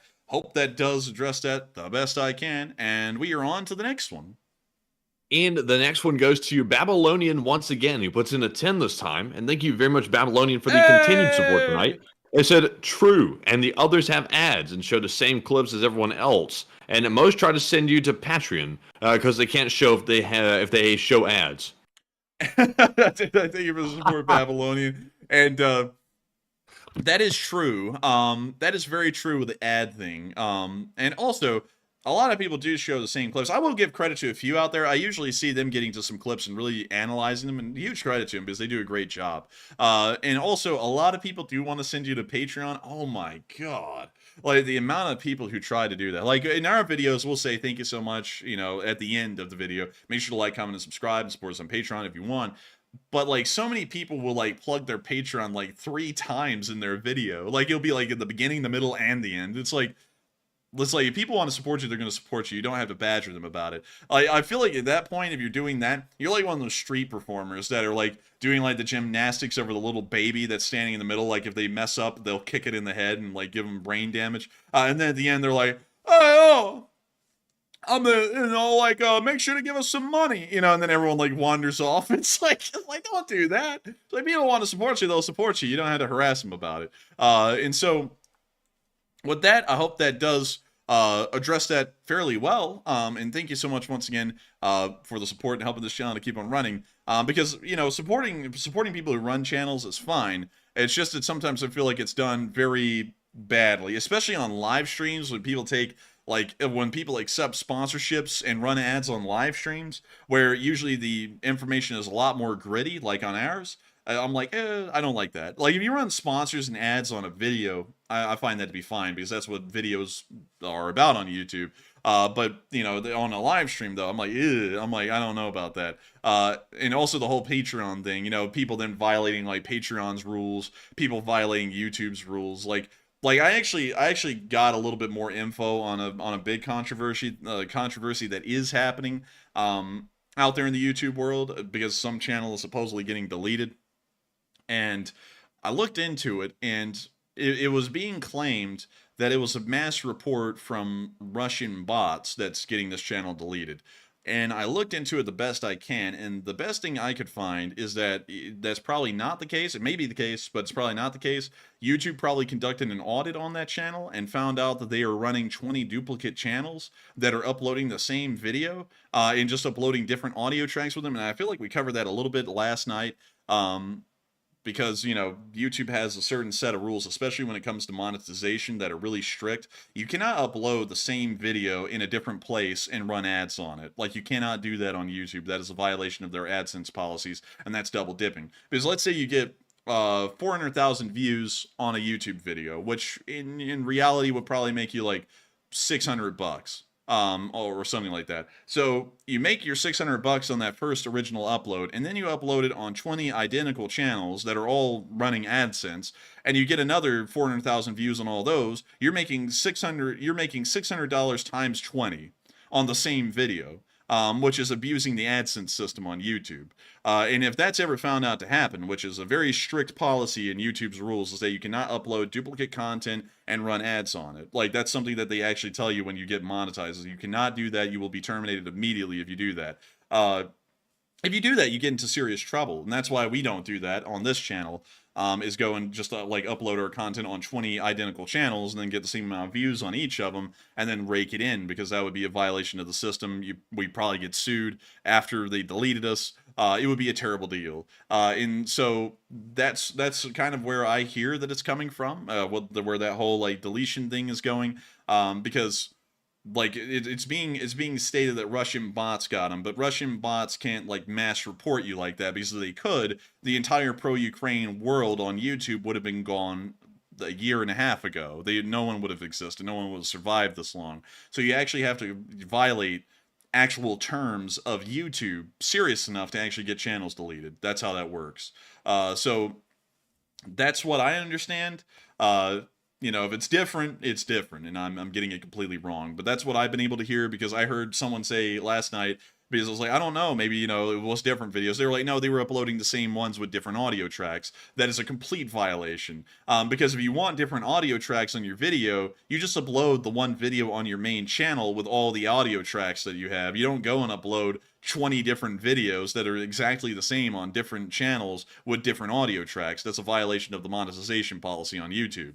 But with that, I hope that does address it the best I can, because there's a lot of misinformation that runs around like that. And I'm not saying it's misinformation, I'm just saying that's what I understand at the moment. But still, thank you so much for the support and helping this channel to keep on running. And with that, we are on to the next one. All right, and our next one is gonna go to, let's see here. This one's going to Neil Vizinot, who puts in a 10. And thank you very much, Neil. He says, I think the hot dog man is depressed because he wasn't part of the two group the last time Chris's mom showed up. Oh my God. Oh, oh my Lord. We're on DEFCON 1. Like, we are on Oh man. Call Cybercom and Rocom, please. Call Redcom, Watchcom, and Infocom. But beyond that, oh man, that was a good one, Neil. And I gotta thank you so much for the support and helping this channel to keep on running and keeping the jokes crispy. I mean, that thing is cooking right there. I love to see it. And so with that, thank you so much once again. I hope that does address that well, and thank you for helping this channel to keep on running. And also, really quickly, I hate to say this, but we're gonna have to put an end to this. So from here forward, make sure to let people know, spread the word in the live chat. If I see anyone coming in here and saying that nuclear weapons are flying and nuclear codes are being transmitted, we are going to start timing people out because people are panicking in live chat because they don't know if it's true or not. It is not true. That is blatant misinformation. I've been looking on my second screen to try and see if I can find anything that would back that up. There's literally nothing out there. No one's talking about that. Even on Twitter, which is usually the first ones to get to it, no one's talking on it. So if I see anyone coming in here and say, oh my God, the codes are being transmitted and the weapons are flying, then we're going to start timing out people. It's just raw misinformation. And so with that, we are on to the next one. All right, and the next one goes to Brittany Taz, who puts in a 10 and says, Wolverines.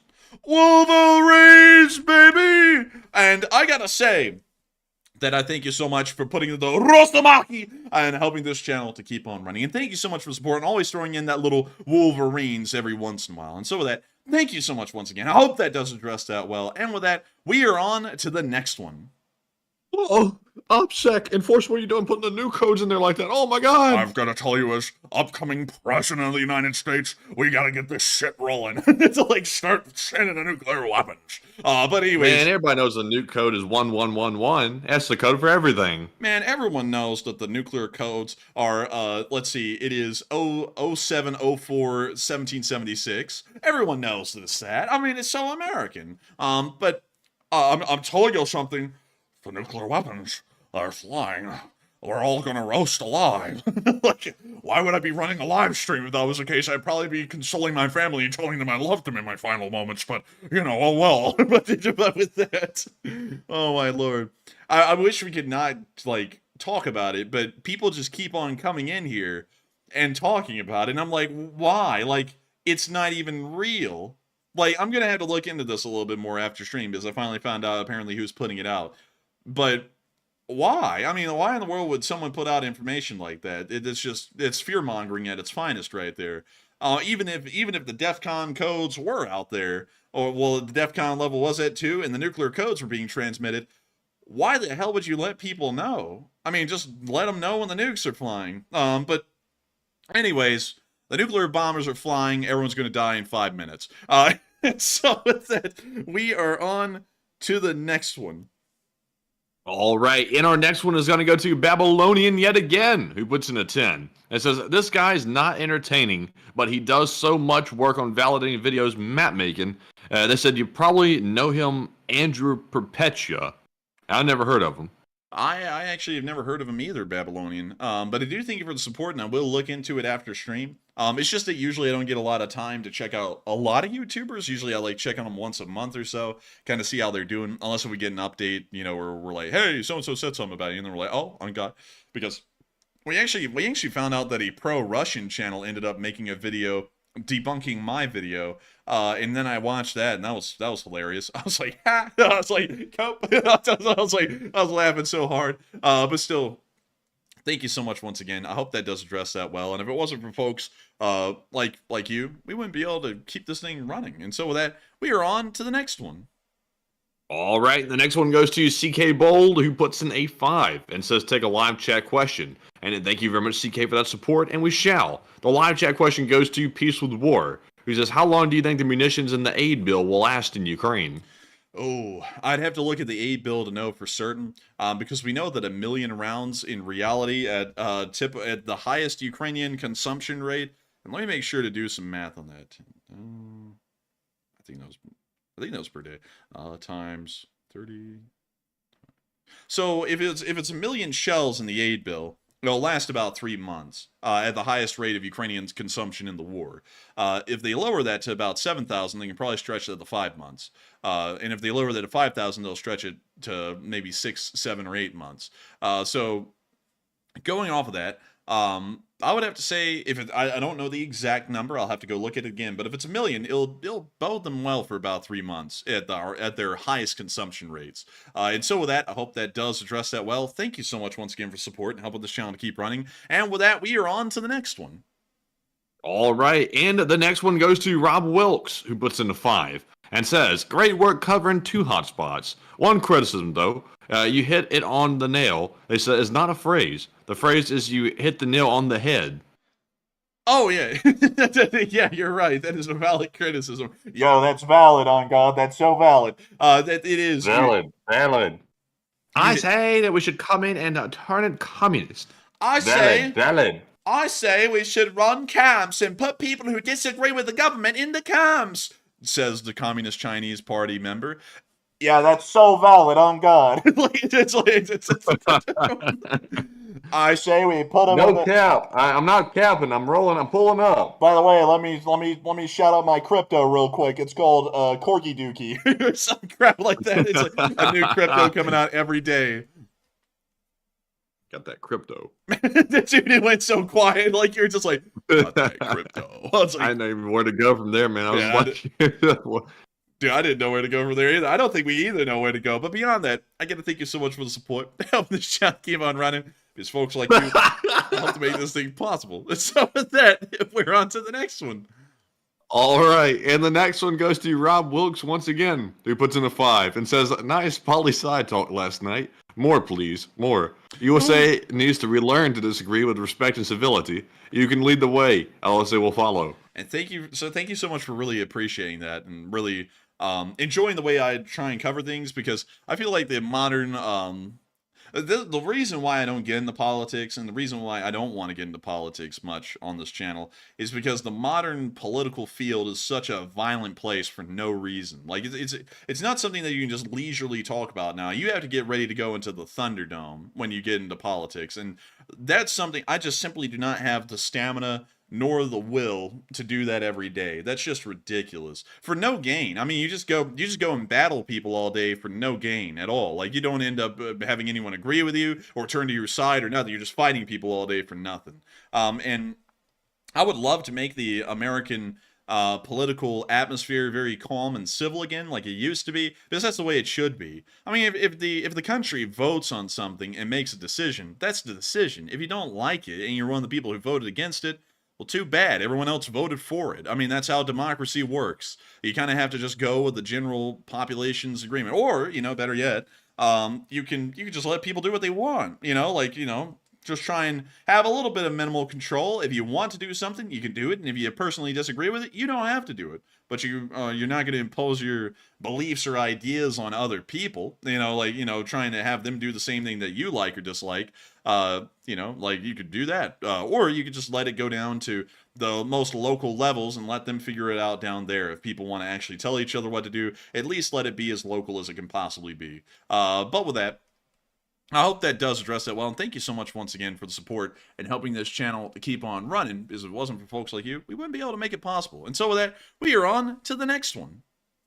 And this one goes to Hans Eriksson, who puts in a 10. And thank you, Hans, for that support. He says, "I came in at the end here from Sweden. Good morning." Oh, good hello. night.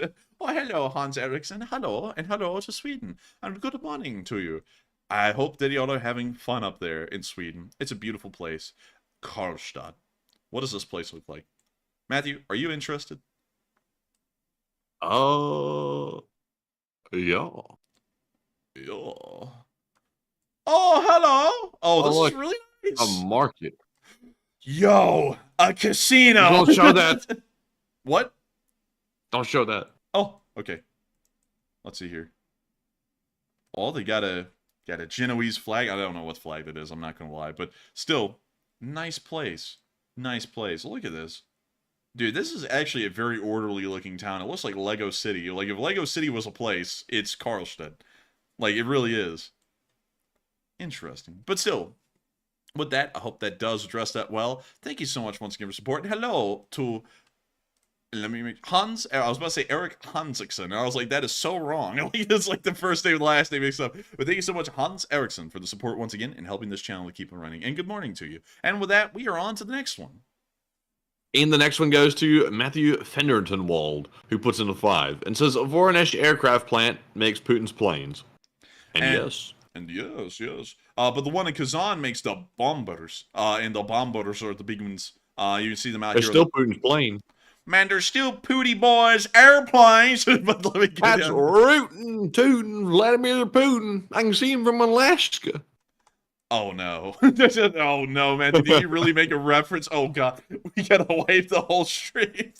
Dude, we're gonna have to bleach this thing. But let's see here. Where is... Hell, I don't actually see an aircraft factory in Voronezh because this air... Wait a minute. Maybe this is it. They do have some pretty fresh ones out here on the tarmac. Yeah, like this. If this is a factory, this is an atrocious one. Like poorly maintained.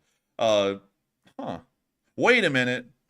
I think we may have gone down to the secret sauce. No, that doesn't have the wingspan for these kind of aircraft. I'll have to look into Voronezh a little bit more. Because I know that there is an aircraft factory here of some kind, but I think, if I remember correctly, they stopped producing aircraft and they only produce spare parts now, if I remember right. But I'll have to look into that a little bit more. But still, thank you for the support. I hope that does address that well. And with that, we are on to the next one. And the next one goes to Carrie Ann LSA, who puts in a 5 and says, great job as always, gentlemen. And take one from the chat, please. And LSA for life. And thank you so much for the support.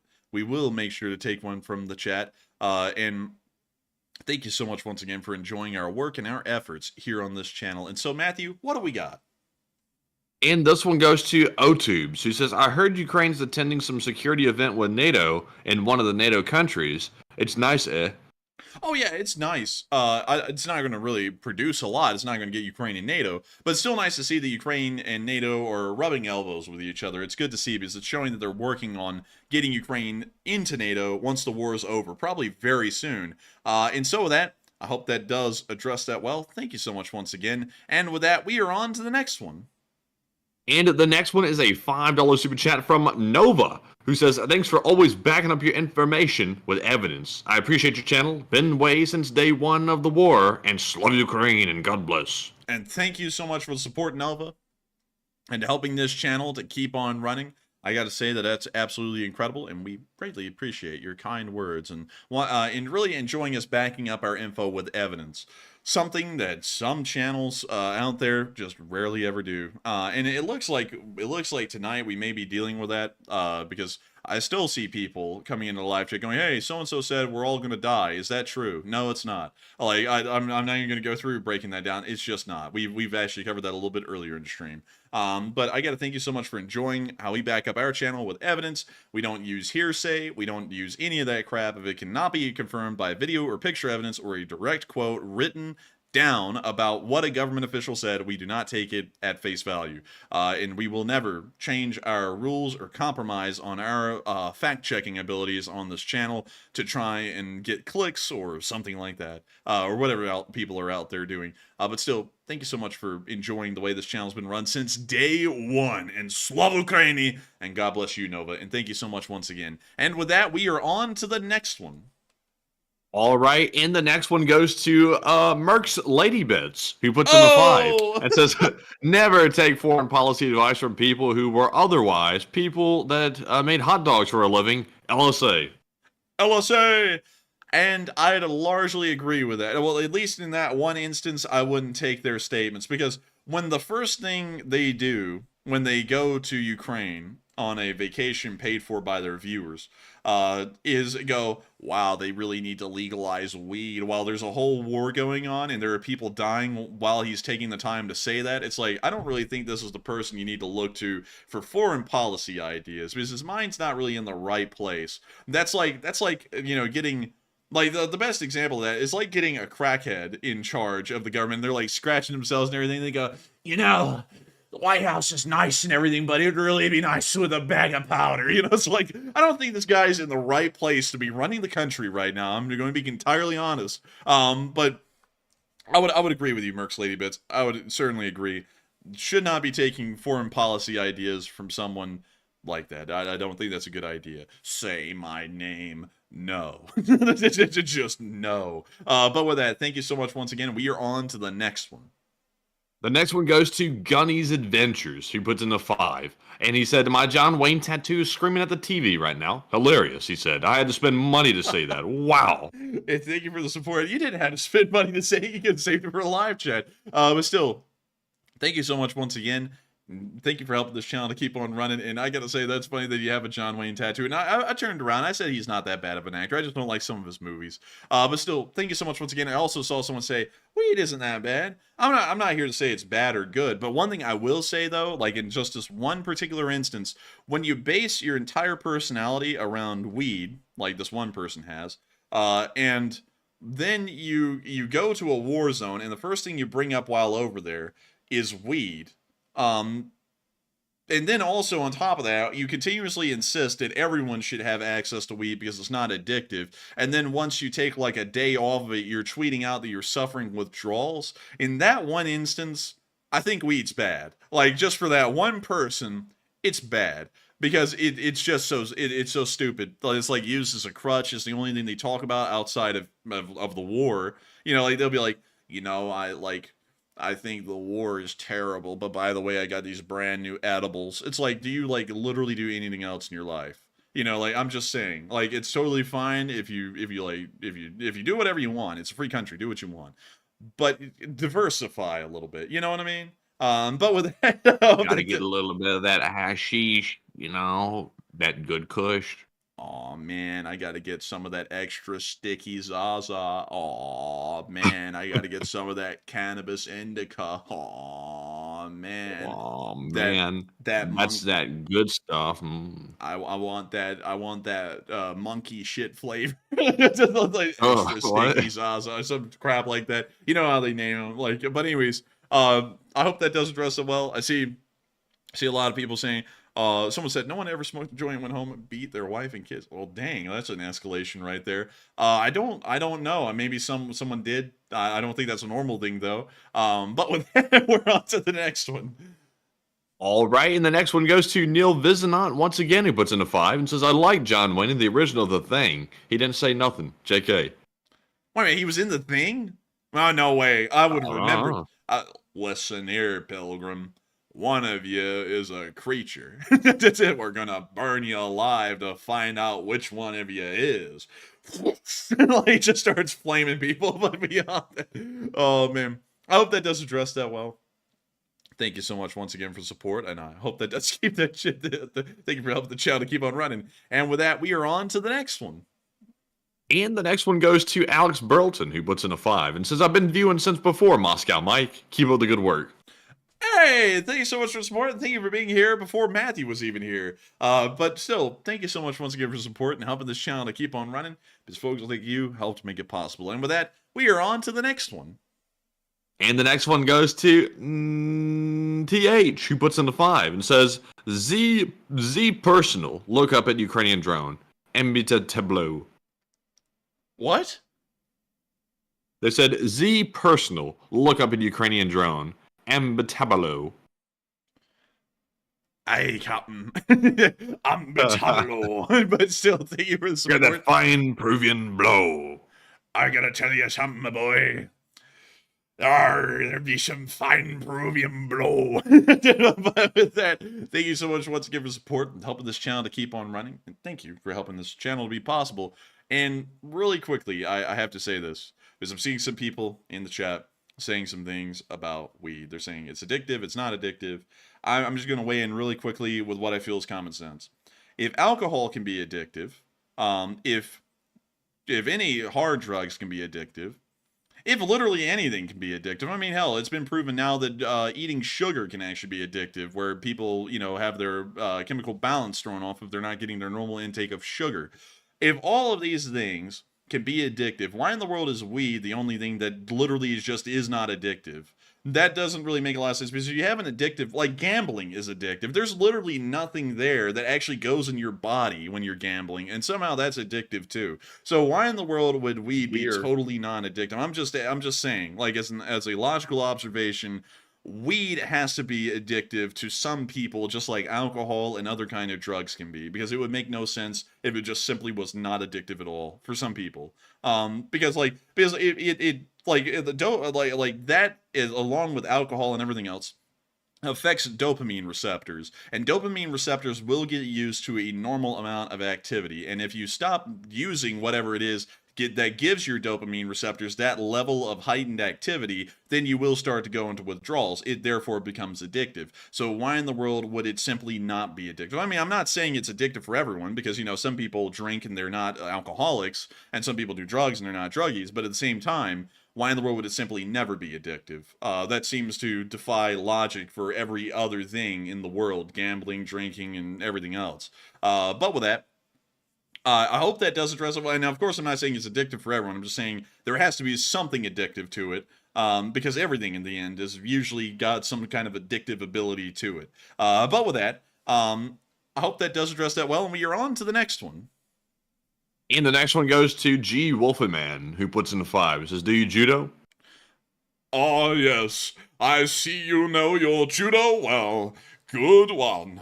And you, sir, are you ready to receive my limit? But beyond that, thank you so much once again for support. I hope that does address that fairly well. And with that, and I see a lot of people going crazy. I feel like it was terrible even trying to touch on this topic. And I'm not trying to make a statement, because do what you want. If you want, do it. If you don't, don't. I'm just saying, I feel like it's a little logical to say that if alcohol can be addictive and you can become an alcoholic, and I don't really see anything about alcohol, in my honest opinion, that really could be addictive. Why in the world would weed not be? You have a tier list, all right? You have a tier list. So alcohol is at the bottom. It's like the most basic one to get to. And then you have weed, and then you have everything above that. And alcohol can be addictive, and everything above weed can be addictive in that pyramid. But weed's not. Like, that doesn't make any sense. It's like everything's addictive but this one thing. You know, that seems a little bit weird to me, you know, like, as a concept. And, you know, and I think the hot dog man kind of disproved that too by going, oh my god, I'm going through withdrawals. Like, it's like, if it's not addictive, how are you going through withdrawals? Like, the guy goes around all day long saying the same thing. It's not addictive, on God. He stops smoking it, and he acts like he's a legitimate cigarette smoker who stops smoking. He's like, I'm going through freaking nicotine withdrawals, but instead it's with weed. It's like, it's got to be addictive. You know, it has to be addictive to some people. But if you want to do it, like just like drinking and smoking, if you want to do that, that's your thing. It's just that I feel like there is an inherent risk of possibly gaining an addiction, like being an alcoholic or a cigarette smoker with weed. There's got to be. Because I also hear, you know, something else I also hear that statement is not addictive from? Is from some cigarette smokers. They'll go, I'm not addicted to smoking. I can quit anytime I want. And everyone knows that smoking is addictive. And alcoholics also go, I don't have to drink. I can quit drinking anytime I want. And everyone knows that's a damn lie, because some people are alcoholics. You know, I feel like I'm trying to speak common sense here. But, you know, if people disagree, that's fine. But with that, I hope that does address that well. And we are on to the next one. And the next ones go to Lady Red, who puts in the 5, and then we have a 2 from Love Is Everything, who says, love to everyone here. And thank you very much, Lady Red, and Love Is Everything very much for that support, and we appreciate it very much. And Enforcer, what say you? And I gotta thank you so much once again for the support and helping this channel to keep on running. And love is everywhere. And you gotta make sure to love thy neighbor. Call your neighbor. Call your neighbor. It didn't like that one, but still, thank you so much once again. I hope that does address that well. And with that, we are on to the next one. And thank you so much once again. And we're now moving into our live chat questions. We are fresh out of Super Chats, and thank you to everyone once again for supporting the channel tonight. And up first, we have the Morse code decoders of the stream. Cliff Simonson, Mark Hodges, Earl Bernew, Paul Schultz, Kevin J. Rumpelstiltskin, and David Millsaps. Tonight, they said the Morse code for tonight is, Russia just had their bomber factory bombed. Is that what the factory was made for? Long live the LSA. Sorry so late, just got home. And That's the sound of money. And y'all got that dead on the nail. That was the Morse code message of the night. Congratulations to everyone for doing that once again. I'm very impressed. On the 784th day of the war, y'all were able to get that down on the nail. Very impressive. And with that, also, Matthew, did we cover Teslan's super chat? Let's see, Teslan's. Is that the one that? Oh no, we didn't cover that slice of cheese one. Teslan's threw in a 5 and said, "Have a slice of cheese." And thank you so much for the support, Teslan's, and letting us have a slice of cheese. I'm honestly a big fan of cheese. Some may even say I'm addicted to the cheese. But beyond that, I have to thank you so much once again and helping this channel to keep on running because folks like you help to make this thing possible. And with that, I hope that does address that well. And we are on to the next one. This one is going to go to Old Buzzard, who says, do we know what armament is being sent to Ukraine's F-16s? I would have to say the armament, I actually do not know. We don't know what kind of armament is going to be sent with the F-16s. So, yeah, I hate to say that. I wish I could tell you, because there's so many weapons that the F-16 can carry. I have not heard any information about what they may carry. And so, with that, I have to declare ignorance on that. I'm terribly sorry about that. But with that, we are on to the next one. And we have another super chat, this time from Neil Visionant once again, who puts in a 2. And says, the original The Thing with John Wayne, 1950. No way, there was a thing before The Thing. Oh my, there really was. No way. No, I thought The Thing from the 80s was the first thing. You know what I mean? Like, but this is The Thing. Like, this is the real thing. The first The Thing. With... Where is he? Dagnabbit, where is he? Oh my, wow, they had a lot of people on this movie. Where in the world is John Wayne? Am I missing him? No way, I think I'm missing him. He's not on the cast here. But I saw him in a picture back here. Like, well, I thought I saw him. But still, thank you for sharing that. I'll have to look into the cast a little bit more, but maybe he was in there. But still, thank you so much once again. I hope that does address that well. And with that, we are back to the live chats. Oh, okay, and also we have another super chat that just came in from Nikomaya TH, who puts in a 10. And says, in the scenario, if America have no money left in the wartime, do people still gonna working and keep war production go on without getting paid? No, that would be the end of the war. America would be defeated at that point because we wouldn't economically be able to continue carrying on the conflict. So at that point, no, the war would stop. Like, the war would stop because people aren't getting paid and people aren't working without getting paid. And so with that, thank you so much once again. I hope that does address that the best I can, because if it wasn't for folks like you, we wouldn't be able to keep this channel running. And so thank you so much once again. I hope I was able to answer that question the best I could. And with that, we are on to the third to last question of the night. All right, and this one is going to go to Stephen Urkel, who says, doesn't the Israeli Prime Minister Benjamin Netanyahu criticize the current U.S. admin in Congress publicly? How's that different from Zelenskyy? Actually, I would hate to say this. I don't really keep that apprised on Netanyahu's statements as I do Zelenskyy, because I've had to have laser-like focus on Zelenskyy for over 2 years and kind of disregard other corners of the world, at least on the day-to-day dealings. And so that's what I would have to say about Israel. I don't know what Netanyahu is saying about the current U.S. Government. I'd have no idea. So with that, I hope that does address that further well, because I'd actually have to declare ignorance on that at the moment due to a lack of information on my end. Sorry about that. But with that, we're on to the second to last question of the night. And this one is going to go to Frostbright Productions. He says, with how innovative Ukraine is with their handheld bomber drones using store shelf FPVs, what would prevent a company to manufacture these drones for Ukraine? Nothing really. I mean, any company could manufacture those kinds of drones for the Ukrainians and probably make a killing too if they wanted to do something like that. So I have to say, I hope that does address that fairly well, just because silly. Nothing would stop them from doing that. You could do that all day and all night, and probably no one would bat an eye. So with that, thank you so much once again. I hope that does address that the best I can. And with that, we are on to the final question of the night. And so, who is the lucky last person to throw in the lucky last question of the night? And that viewer is Eugene Minton, who says, do you think the plan was for the USA/NATO to enter Ukraine at some point if Ukraine hadn't have attacked inside of Russian soil, internationally recognized? I don't think so. I don't think that we would have ever joined directly in the conflict, even if Ukraine had not struck directly on Russian soil, because it would be a major escalation. The French entertained it for a while. It looks like they're kind of starting to quiet down on that again. Maybe not a big fan of actually going through with it. But I don't think anyone would have, as that would be a direct conflict with the Russian Federation. That would be a nuclear-on-nuclear conflict, which could end terribly. And so with that, I hope that does address that the best I can. With that, we actually have two more super chats to address. Neil Vizanon said John Wayne was the monster. What? No way. Wait, hang on. The thing. Let's go pull this thing up again. Wait a minute. Wait a minute. No way. No way. He really was. Hang on.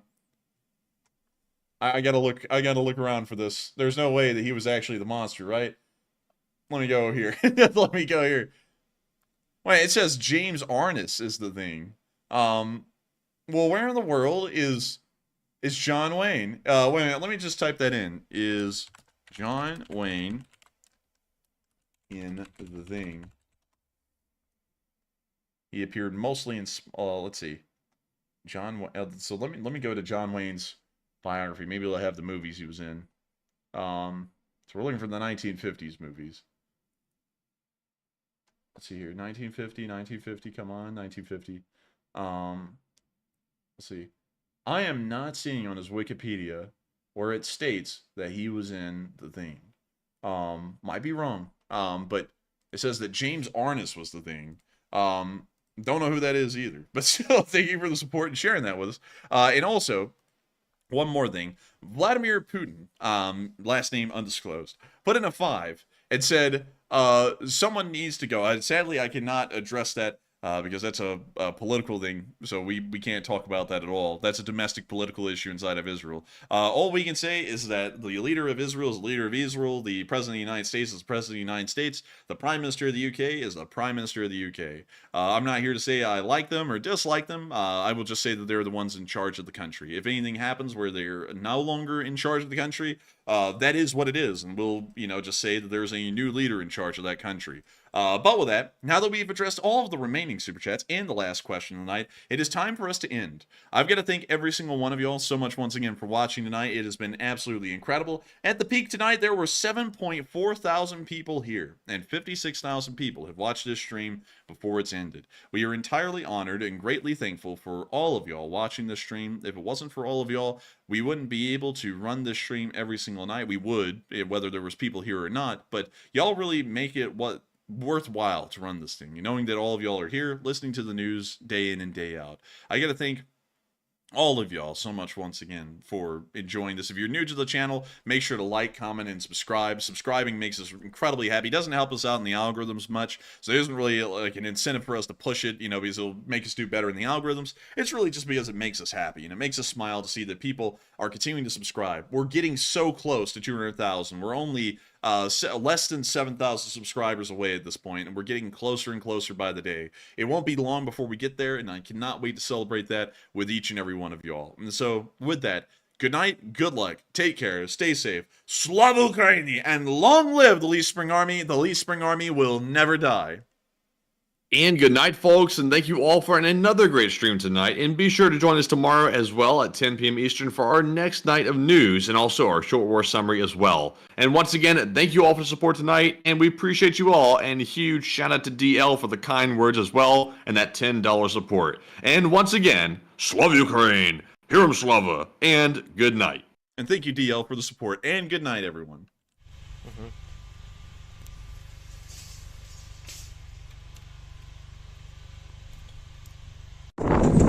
Yes. The Lee Spring Army sends its regards.